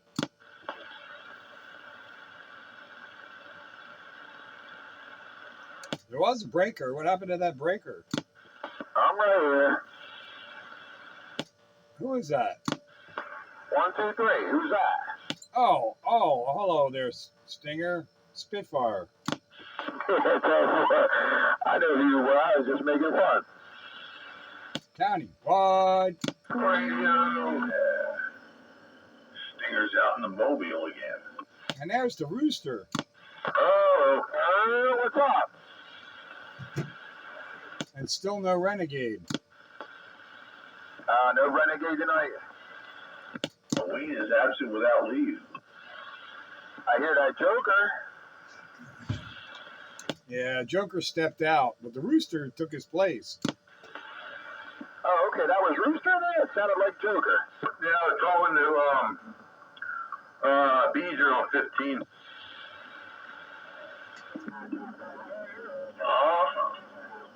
Well, tell Beezer I said howdy, unless he wants to come to 13.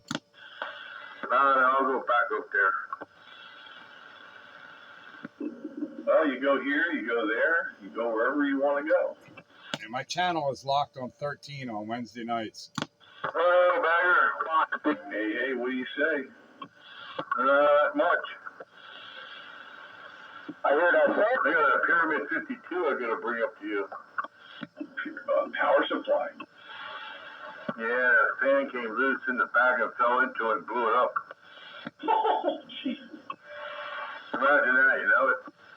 Yeah, I had one of them. It lasted 5 minutes on my repeater before it blew up. Yeah, pyramids are noted for not being the best. My pyramid always worked good until the fan came loose. Although I shouldn't knock it. I'm powering this radio right now with a pyramid that I've had for 30 some years. Got it from Goose. Had to replace every transistor in there. That pyramid, I got, 52 amps. What, you can probably only draw up to 30 amps out of it.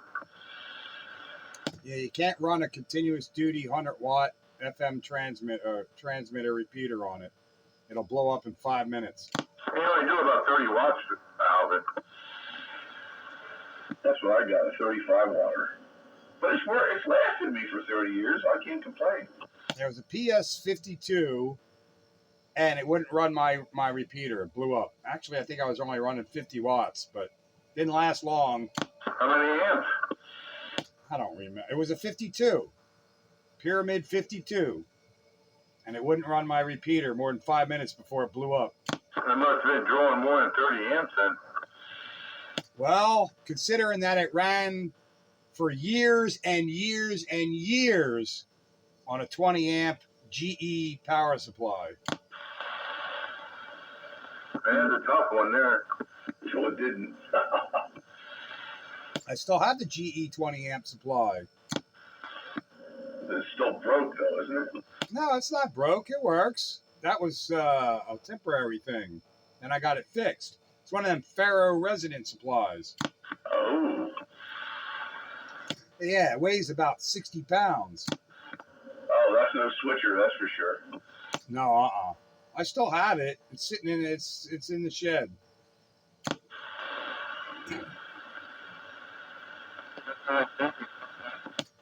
Is it a paperweight now? No.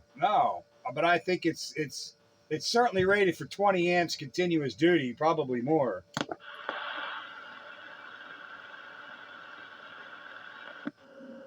Yeah, you can usually tell the heavy duty supplies from the lesser duty supplies. Yeah, the thing weighs at least 50 pounds.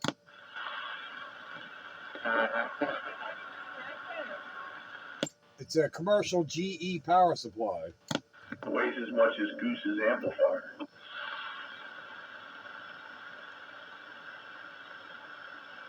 Yeah, and it's rack mountable. Yeah, I had one of those many years ago. Rack mountable 35 amper. Had 2 fans in it. See, I think I sold it at a Hamfest when I got a better supply. I was told it's 20 amps, but I feel like it's got to be able to do more than that. I might have been told wrong or remember wrong. Or it's overrated, or underrated, I should say. Figure you need double the amps. It was able to run my repeater at 100 watts. Rooster! Hello, Joker! Nice to hear tonight. Yeah, I always figure you need twice the amps to run what you want. That's about any normal CV can be run with 10 amps or less. But if you're going to run anything with power, you're going to need progressively more. That's why I have a 140 amp power supply on my shack. Oh, you need it. I got a 200 amper. I got a 100. I got a nice HP 120 amper that I was running the other radio with, but I got tired of the fan whining. Well, my 4-pill has its own power supply.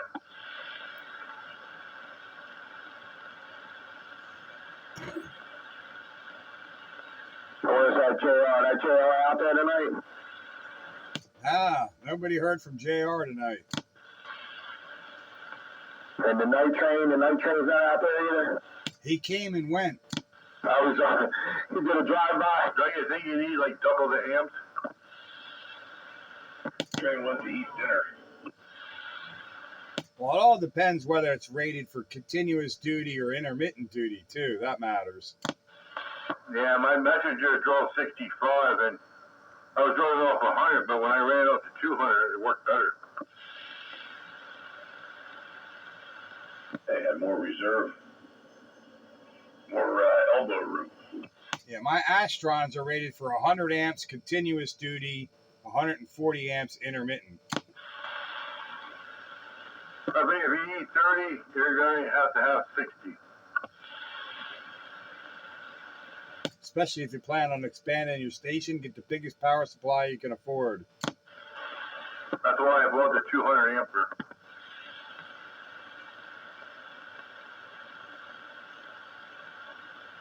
That's why I went good up to an 8 pill. Yeah, my 140 power supply runs my 8 pill, but I don't run it flat out either.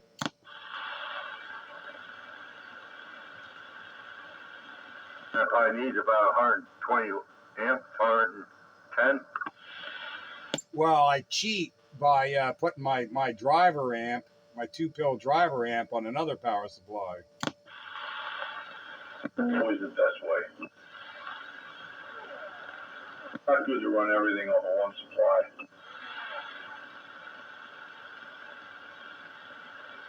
He said 81, driver.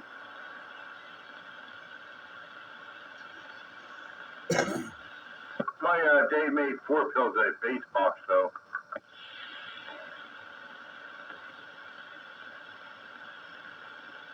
I run mine off of a computer switching supply. Good for 75 amps. This computer, I've seen a lot of people using those, like the HPs and stuff. How do you change the voltage on them? Yeah, that's the thing. There's no adjustment, and the thing puts out exactly 12 volts. And when you key it, it drops down a little bit to like 11.9. And I'd like to get it up to 14 volts, but it's not real easy to do. I can't find a schematic for the stinking thing, and then I'd be able to figure it out. But without a schematic, I'd looked into getting a few of them for different things, and but that was the thing. It was always set at 12 volts. Yeah, it's pretty wow. Like, imagine it would put out a few more watts with 14. I've got 2. I'm only using one. The other one's still new in the box, but I bought the Meanwells. Got a 2 for a deal. I couldn't pass up. New, and so far so good, man. I really like them. Thank you. And all they work. Yeah, I have the 100 ampere. I guess the Meanwell knockoff. That's the nice thing about these two. Well, I bought 2 just in case the one would fail. But so far so good. Been running it over a year now. The other cool thing is I can link them up to make 100 amps. But yeah, like you were saying though, it's only 13.2. I forget 14. I cranked it up as high as it would go, and that's you're at just like right where you want to be for 12 volt system. Yeah, I was looking at getting 2 of the 100 amperes and doing the link together. Yeah, and it makes me wonder how well that would work on something that would draw all but that 200 amp. I have a 100 ampere over here, but it's unregulated, and the thing spins at like 19.2. And when you put a healthy load on it, it'll drop down to like 15.5, 16, somewhere around there. So that was my thought process is, give me enough amperage that if the duty cycle isn't all the way there, I'm not going to be starving anything. I'm going to have plenty of juice just there, That's the way to do it. Yeah, just like the rooster said. Whatever amps you think you need, double that and you'll be good. 2.1 gigawatts. Oh no.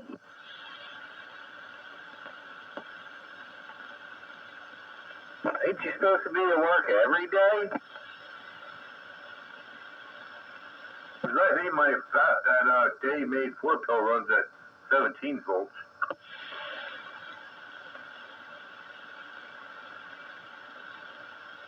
And you said that's a base box, right, Rooster? Yeah, it has its own power supply in it. Right. Plug it in the wall. I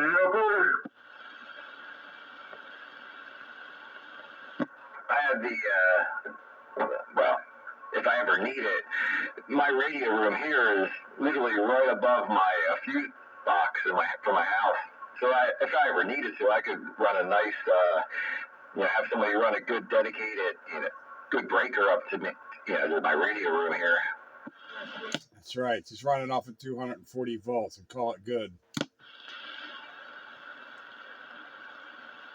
Yeah, I'm probably 10 feet away from my breaker. Yeah, I wish I had it that easy.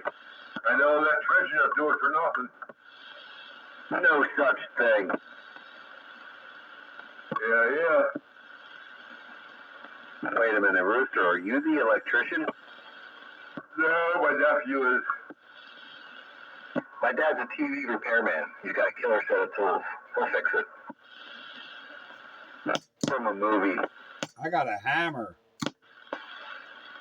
I have a chisel. And if my hammer breaks it, well, you needed to replace it anyway. The best thing to do is have a line come right off the fuse box, all by itself. Yeah, like I said, I'm not that far away from it. And even if I moved where I'm at in my corner here to the other side of the room where my TV is, it's 4 feet away from it. That's it. I'm setting up a summertime base station. It's going to be down in the basement. I'll run me a direct line. Oh, yeah. And I'll stay cool doing it. Yeah, my basement, it literally gets cold enough down here. I got to wear a sweater or a sweatshirt or something down here in the summertime. It'll drop down to 55 degrees in the summertime down here. That's what I'm saying, Pete. She wouldn't let me put a wood stove down in the basement, since we have a double chimney. No, wasn't allowed to do that. Okay. Well, I'm going to put me a summertime radio down there.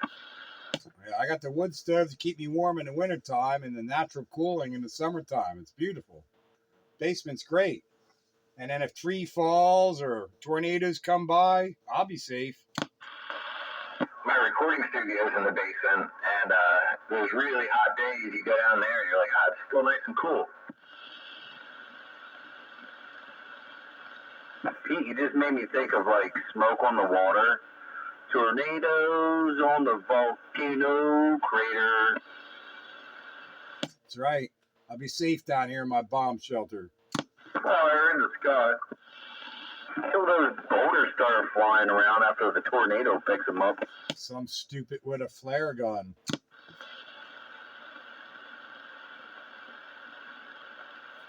Burn the place to the ground now. Yeah, Frank Zappa and the Mothers have the best spot in town. Yeah, so it burned the place to the ground.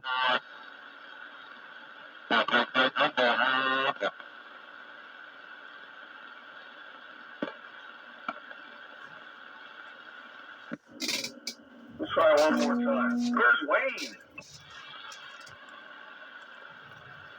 Oh, man, where's Wayne? It's Wayne Check Wednesday. Wayne's World. Yeah, we're making a Wayne check.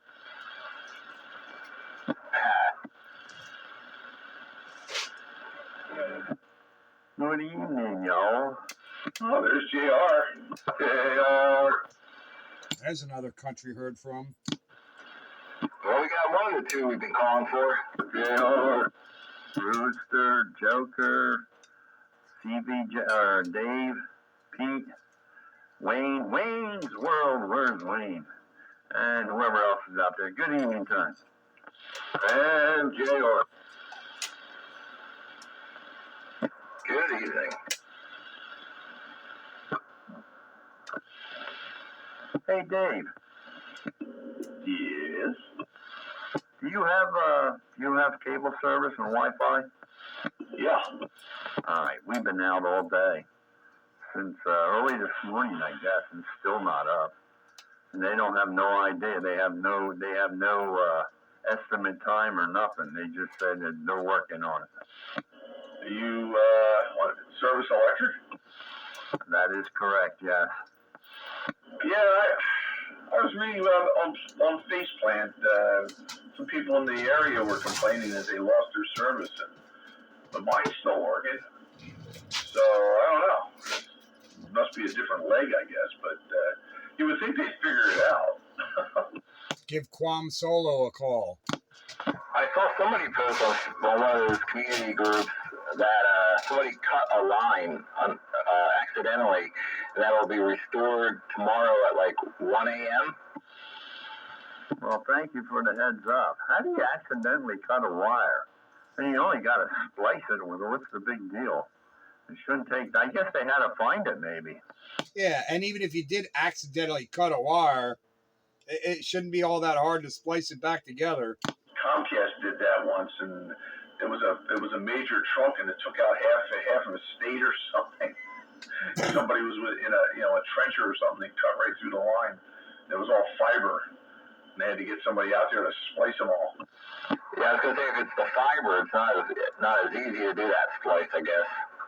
But maybe the new guy cut the red wire first. Stuff happens.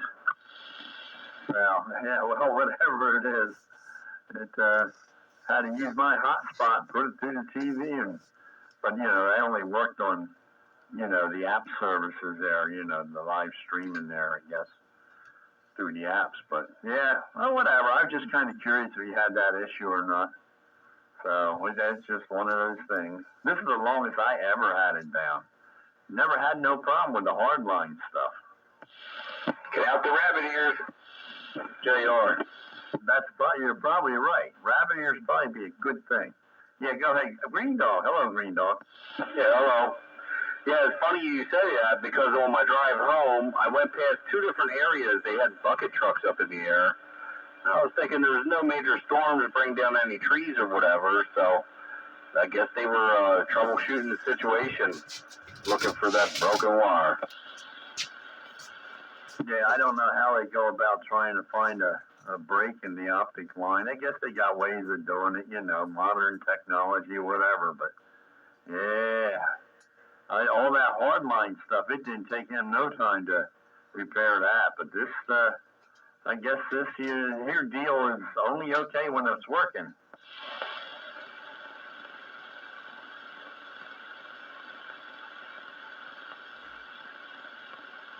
Well, it is what it is.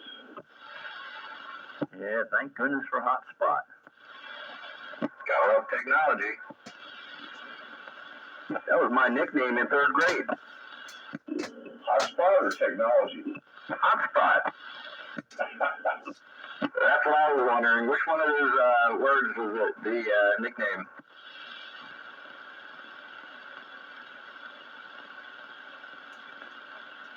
So I gotta ask, how did you wind up getting that nickname?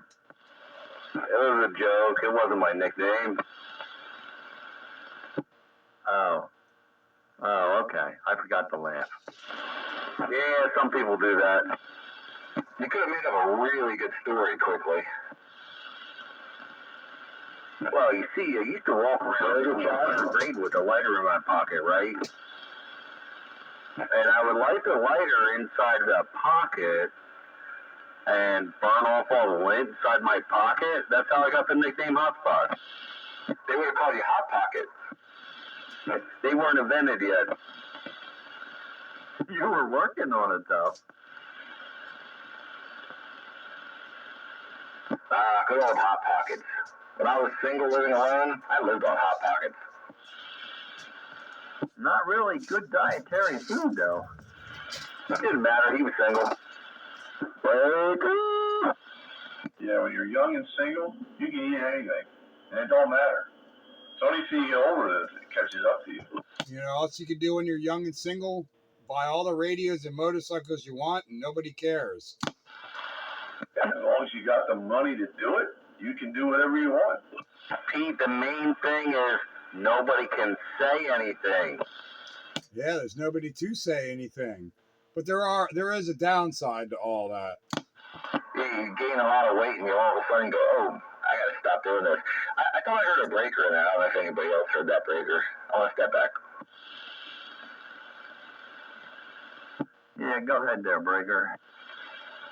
Is that me? You guys waiting on me? Yeah, I got you. Go ahead there. We got you. Yeah, okay. I knew there was a conversation going there. I only hear a few of you. I thought I heard Joker saying, let that breaker go, but I'm in there listening. Hey, all right. You can turn that mod down a little bit.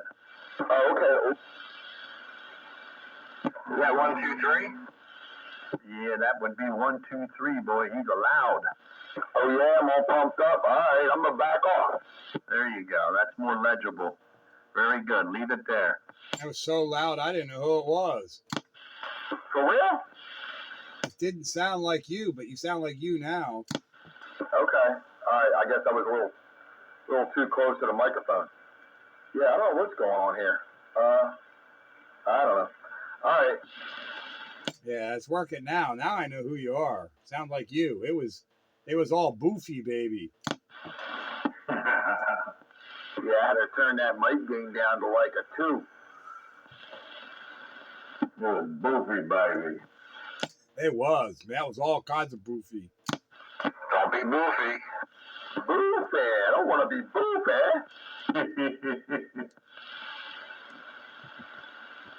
How was dinner there, Train? It was good, man. It was good. I'll have to watch that video then. Yeah, at the beginning and the end. So that means you got to watch the whole thing through because I was interviewed for 2 different categories. I never did get a link. I tried, Pete. I did. I thought you got it. No, I never got it. I'll just have to search for it on YouTube. I guess I can find it if I look hard enough. I'll have to get your autograph next time I see you. It was just a bicycle. I just searched night train bicycle. They didn't say nothing about no night train. They don't know it's as big as a night train. I got made fun at work for calling a bicycle a bicycle. They asked me where I was from.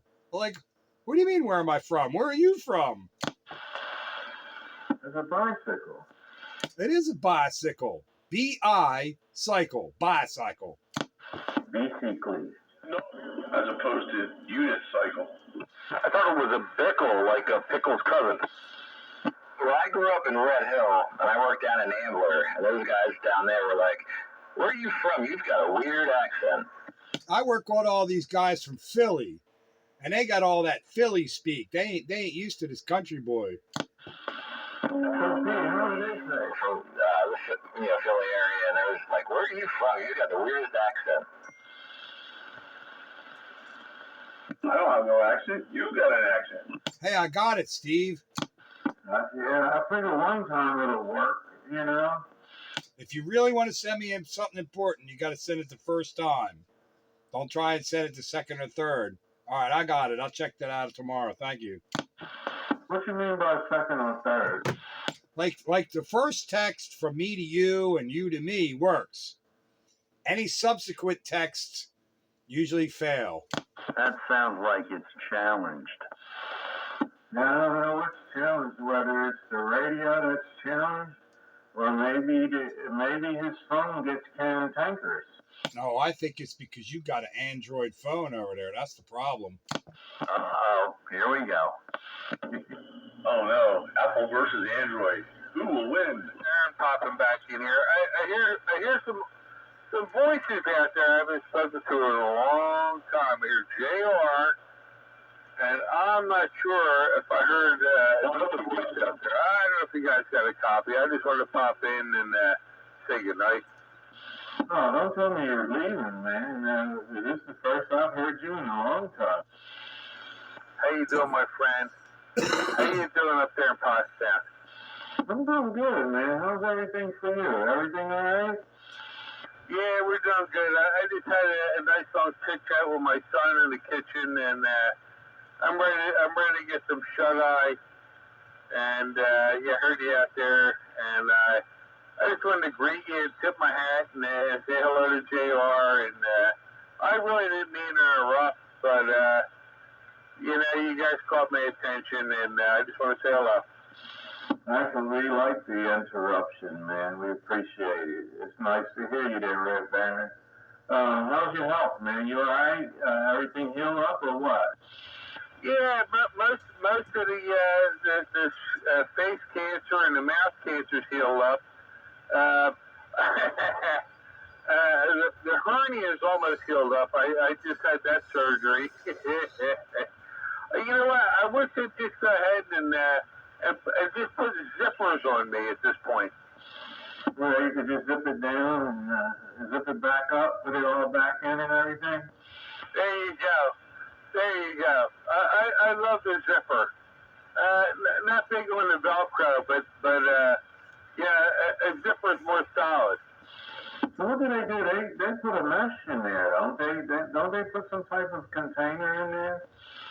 Yeah. If it's real bad, they stick a ball in front of it, and then they mesh it over like I don't know, like a soccer net, and then they put some kind of ball in front of it. So you know what? I'll be ready to play pool real soon. Yeah, man. I knew a guy. He was one of my clients, man. They put a whole mesh inside of him. It was like a girdle. Pulled everything back in place and put him back together. The truth of it was successful. Yeah, copy that. But you know what? Next week is my 6th week after surgery. They say it's going to take 8 months, but I don't know. I'm ready to get back into the weight bench again, and I want to start pushing the weights around. I got to talk to the doctor.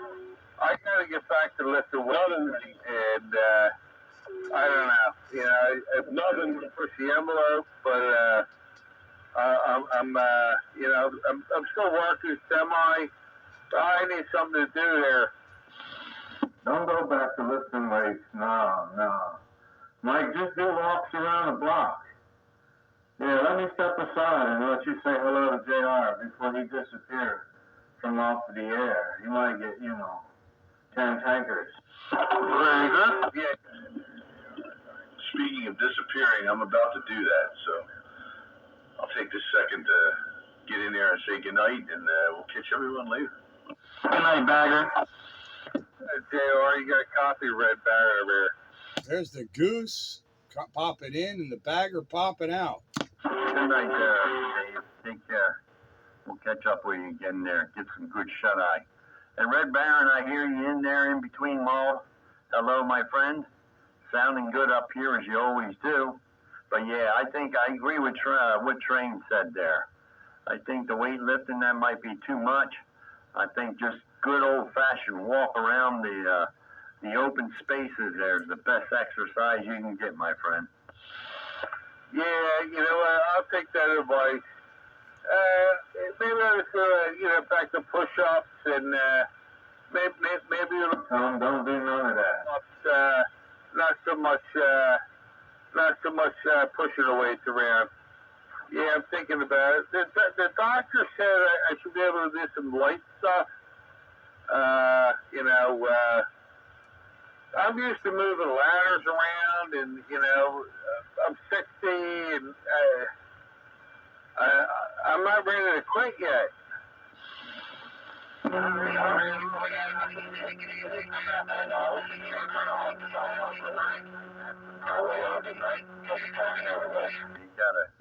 You gotta go outside. If you got work to do outside, you do until you gotta sit down, then take a little break, then go back at it again. But don't overexert yourself there. You don't want to do no unwanted causes there. And you will eventually. With the weather coming there, coming the way it's coming, you'll be out there and you'll break yourself in there. You'll get a good steady rhythm there going after a little bit there, but you don't have to get any kind of overexertion. 10-4, Jerry. Yeah. Thanks for the advice. I appreciate it, guys. I'm one of them kind of guys. I guess, but a few of you are my seniors, and but and he's going to bagger. maybe it's time I start looking more than acting like a bull. I'll take it down for a minute. Good hearing you out there. I'm going to say 73s, and I just heard Steve out there and you, JR, and I just want to jump in here and say hello real quick. And hey, you gentlemen, have a pleasant rest of your week. Red Baron, I'm out of here. Go 10-7. Bye-bye. Hey, okay, Red Baron. Take care. Till next time. Good. Always good to hear you in there. Take it light. Enjoy the good weather that's coming up this weekend, too. Till next time. Oh, JR, we'll see you. Bye-bye. All right, Red Baron, 73s, man. Take an old man's advice. Go easy on it. 7-3 there, Red Baron. Spitfire, county-wide, one and the same. Yeah, Joker here. I'm going to close out for the night. Pleasure talking to everybody. And everybody have a good rest of your week. Joker, make sure you watch that for me, man, and see what you think. 10-4. Yeah, this week I'm going to finish up putting together my 60s Evan Colson for my next Ocean City trip. So I'll take a picture when that's out in the yard. Yeah, I heard you talking about it. I was downstairs working. I gotta secure this cabinet to the wall for my daughter. So I'll be back. I'll leave the radio on, guys. But I gotta secure this because the countertop people are supposed to come and do a template. I'm about ready to get out of here myself, but before I do, Train, I need to know what radio you're running. I'm on RCI 2995. Yes, Roger SP. It's all bass. I don't know, maybe you got adjusted for another band or something, but what I'm hearing, it's all bass. You're rattling my speaker. There's no high end. I just thought I'd say it, but it's all intelligible, but it's rattling my speaker to snot. Oh, man, I didn't know that. Nobody didn't say anything. Because it's intelligible, and nobody else said anything. I'm just curious for my own purposes what it is you were running. So, it might be set up good for the other band, but in my opinion, not that matters. It's a little rough on this particular radio and band. Maybe it's just my radio. I think he was just in Studio B. Yeah, it's definitely Studio B. I took the compressor out. Did that make it better for you, Pete? Yeah, that's a whole lot better. I was just curious. And while we were on that topic of surgery, I just got the report today. The wife had to follow up with her doctor on her gallbladder surgery. She had a 3-centimeter stone in her gallbladder. Oh, wow. That's big. Sure, that's big, man. She was manufacturing. And that was not the only one. She had multiple stones in her gallbladder, but that was the biggest one. I'm like, oh my God. So did they take it out, Pete, or did they take the stone out, or did they take the whole gallbladder out? When a gallbladder's got stones, they don't take the stones. They take the whole gallbladder. It's out. You don't need it. All right. Yeah, isn't that something? All right, so is this modulation all right? It's not boofy, baby. No. You were on the verge of boofy, in my opinion. But now it's not. I don't know if anybody else is hearing the same thing, but that's what I was hearing. All right. Well, yeah, I had that little compressor button pushed in. I was talking to the lightning rod last night. It was all right down there.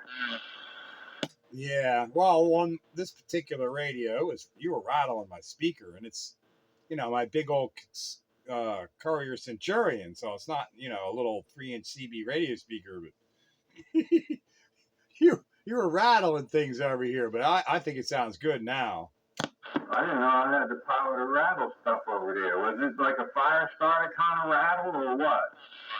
He was a whole different kind of rattle, but it was the radio was walking across the table. All right, so I think we got it straight. Is it all right? Yeah. No, it's golden now. And again, not that my opinion matters, but I just thought I'd let you know what I was hearing. I don't know if anybody else is hearing the same thing or whatever, but for me, it was a little much.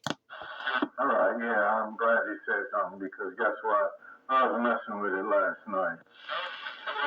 Yeah, I don't know. Maybe on the other band or other radio might have sounded different, but on this particular radio, which is a decent radio, I think, it was on the verge of boofy, to be honest. Boofy baby, training is boofy bass. But no, now it's nice. Now it's nice. It sounds good, I think. Got them grubby little hands, those grubby little fingers going on. He's got them knobs and dials and buttons to push now. He can't keep his fingers off of them. And it's fun. You got to admit, all them little knobs. Yeah, you know you want to play with them. Oh yeah, I got them 31 sliders. I want to play with them all the time. Not to mention the 50 different settings in my processor. Yeah, I've been reading up on that stuff. You know, there's just so many things that you shouldn't do, and there's so many things that you can do, and you got to figure out where the medium is between the two. Oh yeah, there's some things in there I want to play with that I don't quite understand. Even though I read the manual and the description, I'm like, well, all right, I read what you wrote, but now I need to see how that really plays in reality. Is like, what does that do or don't for me? You know, I need to try it.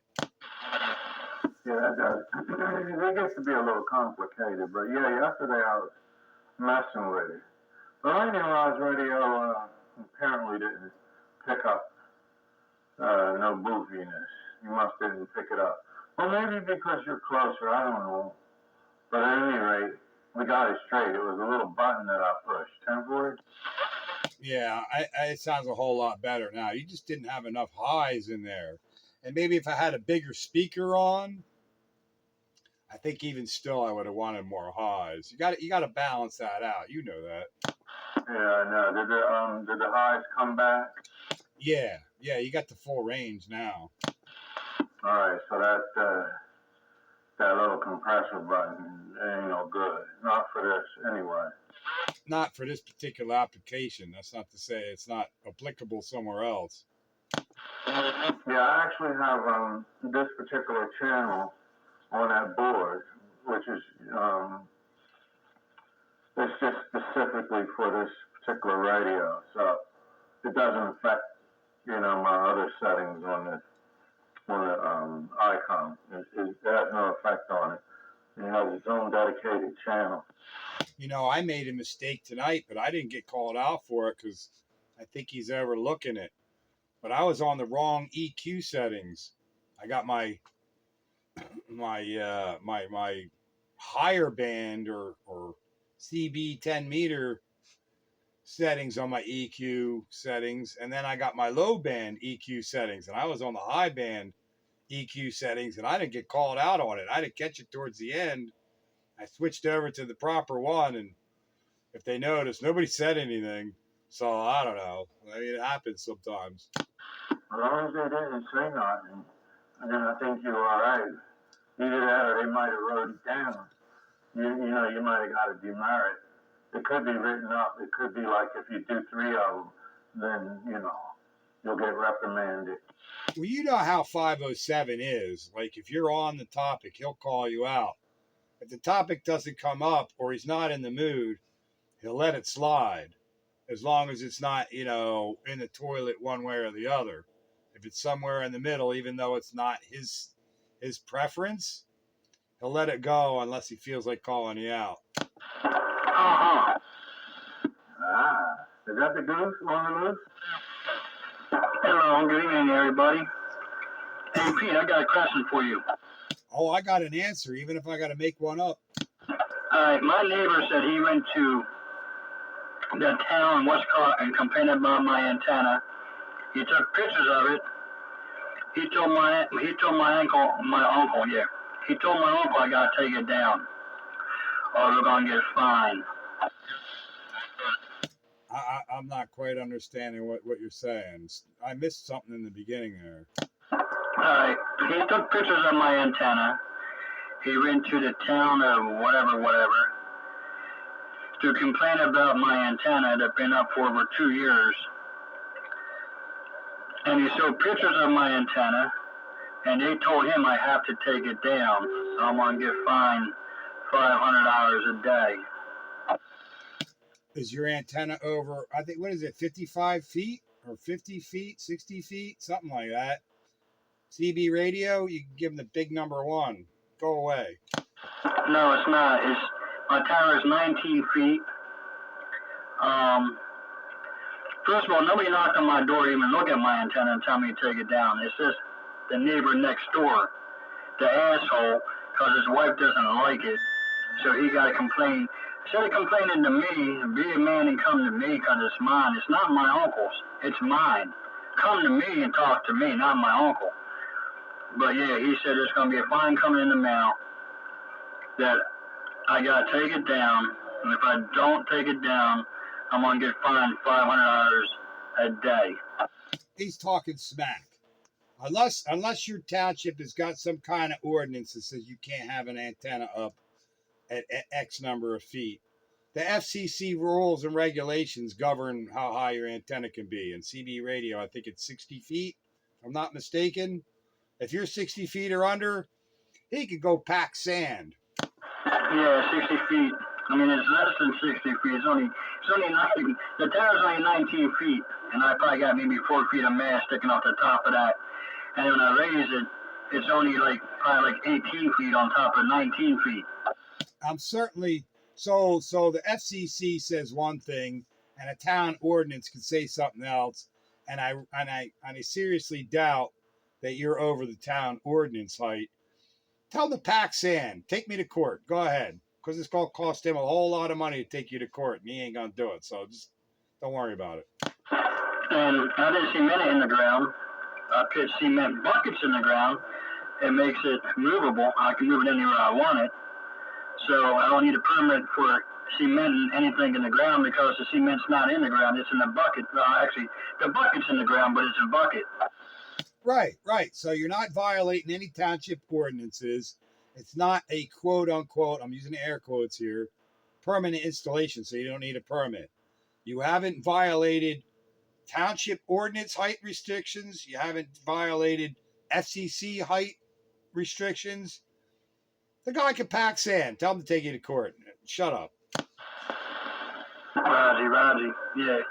I'm just waiting for this paper to come in the mail saying I got to take him down my antenna without anybody coming here to look at my antenna and talking to me. I think he's full of shit. So do I. Don't worry about it. He's trying to intimidate you. Tell him to pack sand. I kind of been down this road a little bit differently in the past where a guy was going to sue me because I was bleeding over his computer, his cell phones, his fax machines, and every other piece of business equipment he had in his business when I lived in Bridgeport. And he says he's going to sue me. I'm like, dude, I'm a licensed radio station. You see where it says on your sticker here on your computer and your fax machine, must comply with FCC Part 15? Go look it up. I'll see you in court. Never heard another thing from him. Roger. Yeah. But yeah, his wife likes to complain. Because, I mean, he never said anything to me. One day she came over and said, "You gonna close that camper up? You gonna let creatures live in there?" I was going to say, well, I can charge some rent. But I didn't. She's like, no, I'm working on it. You know what? It's just a bunch of Karens. Don't worry about it. You got nothing to worry about. You're well within your rights. Ignore them or tell them to pack sand and then ignore them. But either way, you can ignore them. So don't worry about it. I wouldn't worry about it. Don't lose sleep. Don't worry about it. Nothing they can do. There's absolutely nothing they can do. So they can pack sand and go walk down the street the other way. Roger. Alrighty. Yeah, I'm just waiting for this paper to come in and see what it says because, like I said, no one's been here that I know of to look at my antenna and tell me I can't have it because they'll be knocking on my door telling me I can't have it, I got to take it down. They're not going to look at it and go away and send me paperwork in the mail. Well, the only paper you got to worry about is something from your township, which ain't going to happen anyway, because they got nothing, no leg to stand on. I'm sure you're not violating no township ordinances, so they're not going to get involved. So I wouldn't worry about it. But see, that's one of the reasons why it's good to have an amateur license, because then you can even tell the township to go pack sand. That's right. I got to work on that. Once you have an amateur license, even if it's a technician license, just get that license. Even if you never use it, it's beautiful for that. Because the Karens, the nosy neighbors, the township, you can tell them all to pack sand and go away. I can tell them that anyway, can't I? Or do I got to prove it? You gotta have the ticket to fight the township. But to fight the neighbors, you don't need nothing. Tell them pack sand, go away. Gotta have that paper. To fight the township, not the neighbors. Well, that's what he said he read. He said he went to the township with pictures. That means he came in my yard trespassing to take pictures of my antenna. Well, if it comes down to it, file a countersuit, trespassing. So, but you ain't got nothing to worry about. Unless there's some township ordinance, you don't have a permanent installation and you're not over 60 feet. And I seriously doubt that the township ordinance says you can't have that over 60 feet. So I won't worry about it. It's simple. Don't worry about it. That's like on Friday. I'm going to go down there and talk to him to see if this guy's legit and see what I got to do to keep my CB antenna and see what the rules are about CB antennas. I'm pretty sure it doesn't overrule the FCC rules. Any time a township puts an ordinance on CB antennas, it's usually in line with the FCC rules. Roger. So I wouldn't worry about it. Unless you hear from the township directly, anything you hear from him, take that piece of paper, whatever comes in the mail, crumple it up and throw it in the trash can. Okay. And if he gets belligerent, say, take me to court. I'll see you in court.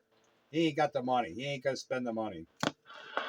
Oh, I wouldn't. If he gets belligerent, I'd take Pete with him. Not the money.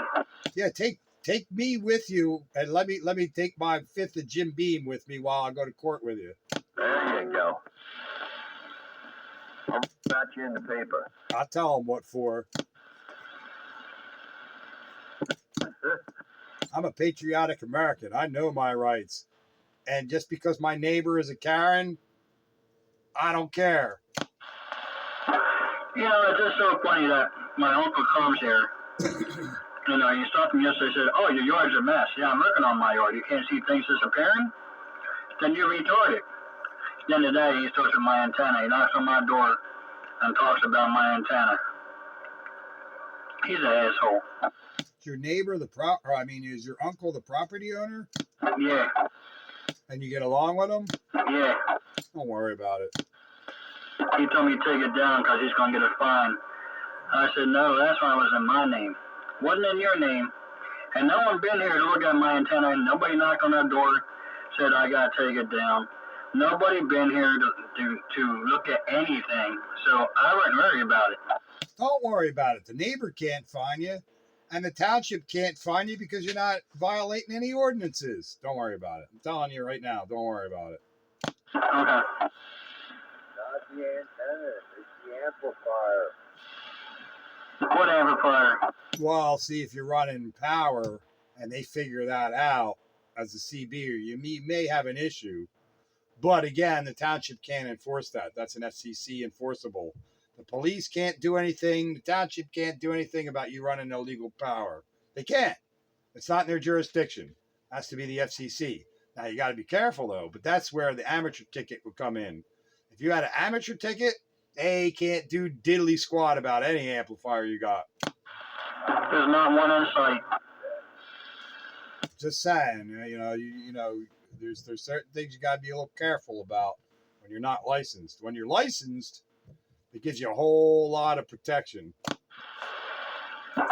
Now, what test is the easiest? Just get the technician license. The technician license is easy. Anybody can pass it. Okay. Just get it. Even if you never use it, just get it. That's the first one you got to do anyway. Yeah. You got to do them in order, and that's the first one, and it's easy. My wife passed it, and she knows nothing about radio. Yeah, but I got to watch on meeting. You don't have to go to any meetings. You can take the test online. I said reading. Oh, you can take it online? Yeah, W7MX, I think it is. I can give you further information, but there's a group that does testing online. Text it to me. That's practice test, right, Pete? No, they actually will FCC test you for your license online. I think it's W7MX or WM7X or something like that. I have to get back to you on that. Yeah, please confirm, because I would rather, do it on my own time here at home.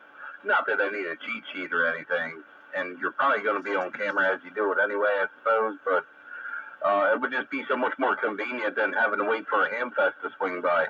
Yeah, you can take this test online with this group. You got to have a camera. I don't know all their stipulations, but they want to see around the room and blah, blah, blah, make sure you're not cheating kind of thing. And you got to take the test in front of them on camera, whatever their rules are, but it can be done. Okay. That's easy. I can do that and see at the same time. Yeah, we went to high school. Oh man. Well, whatever. I'm just saying there's a way to do it if you really want to do it without going anywhere. Yeah, because I didn't say read. I can't read that great. I mean, I can read some, but I can't read like big shit. Well, whatever. The technician test ain't all that hard. Just memorize a bunch of answers and you'll have it.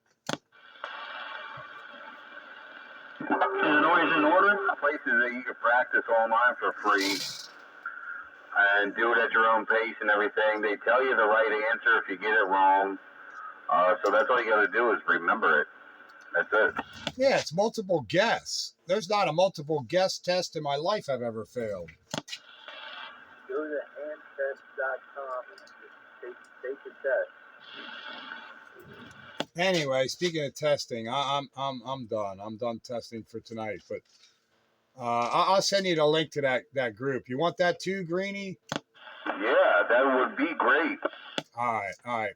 Well, I'll try to remember tomorrow, and I'll forward that information to you guys in Messenger or text or whatever ways I figure it out, because I'm that most technology, whatever link I got connection with you, look for it. I'll send it out where you can go, and you inquire to them. And one of my friends is one of the VEs for that group, so I'm on that faceplant group. But they're testing people online all the time.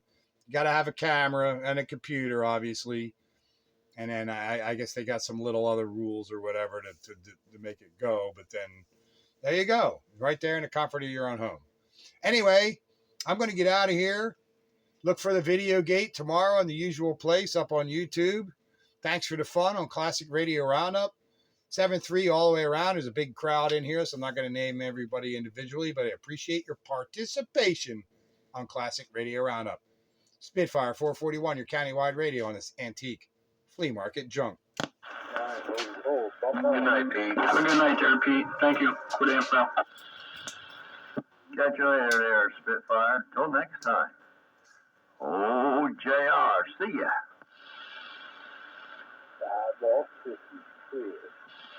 I'll be back in a short. And fur, tin fur.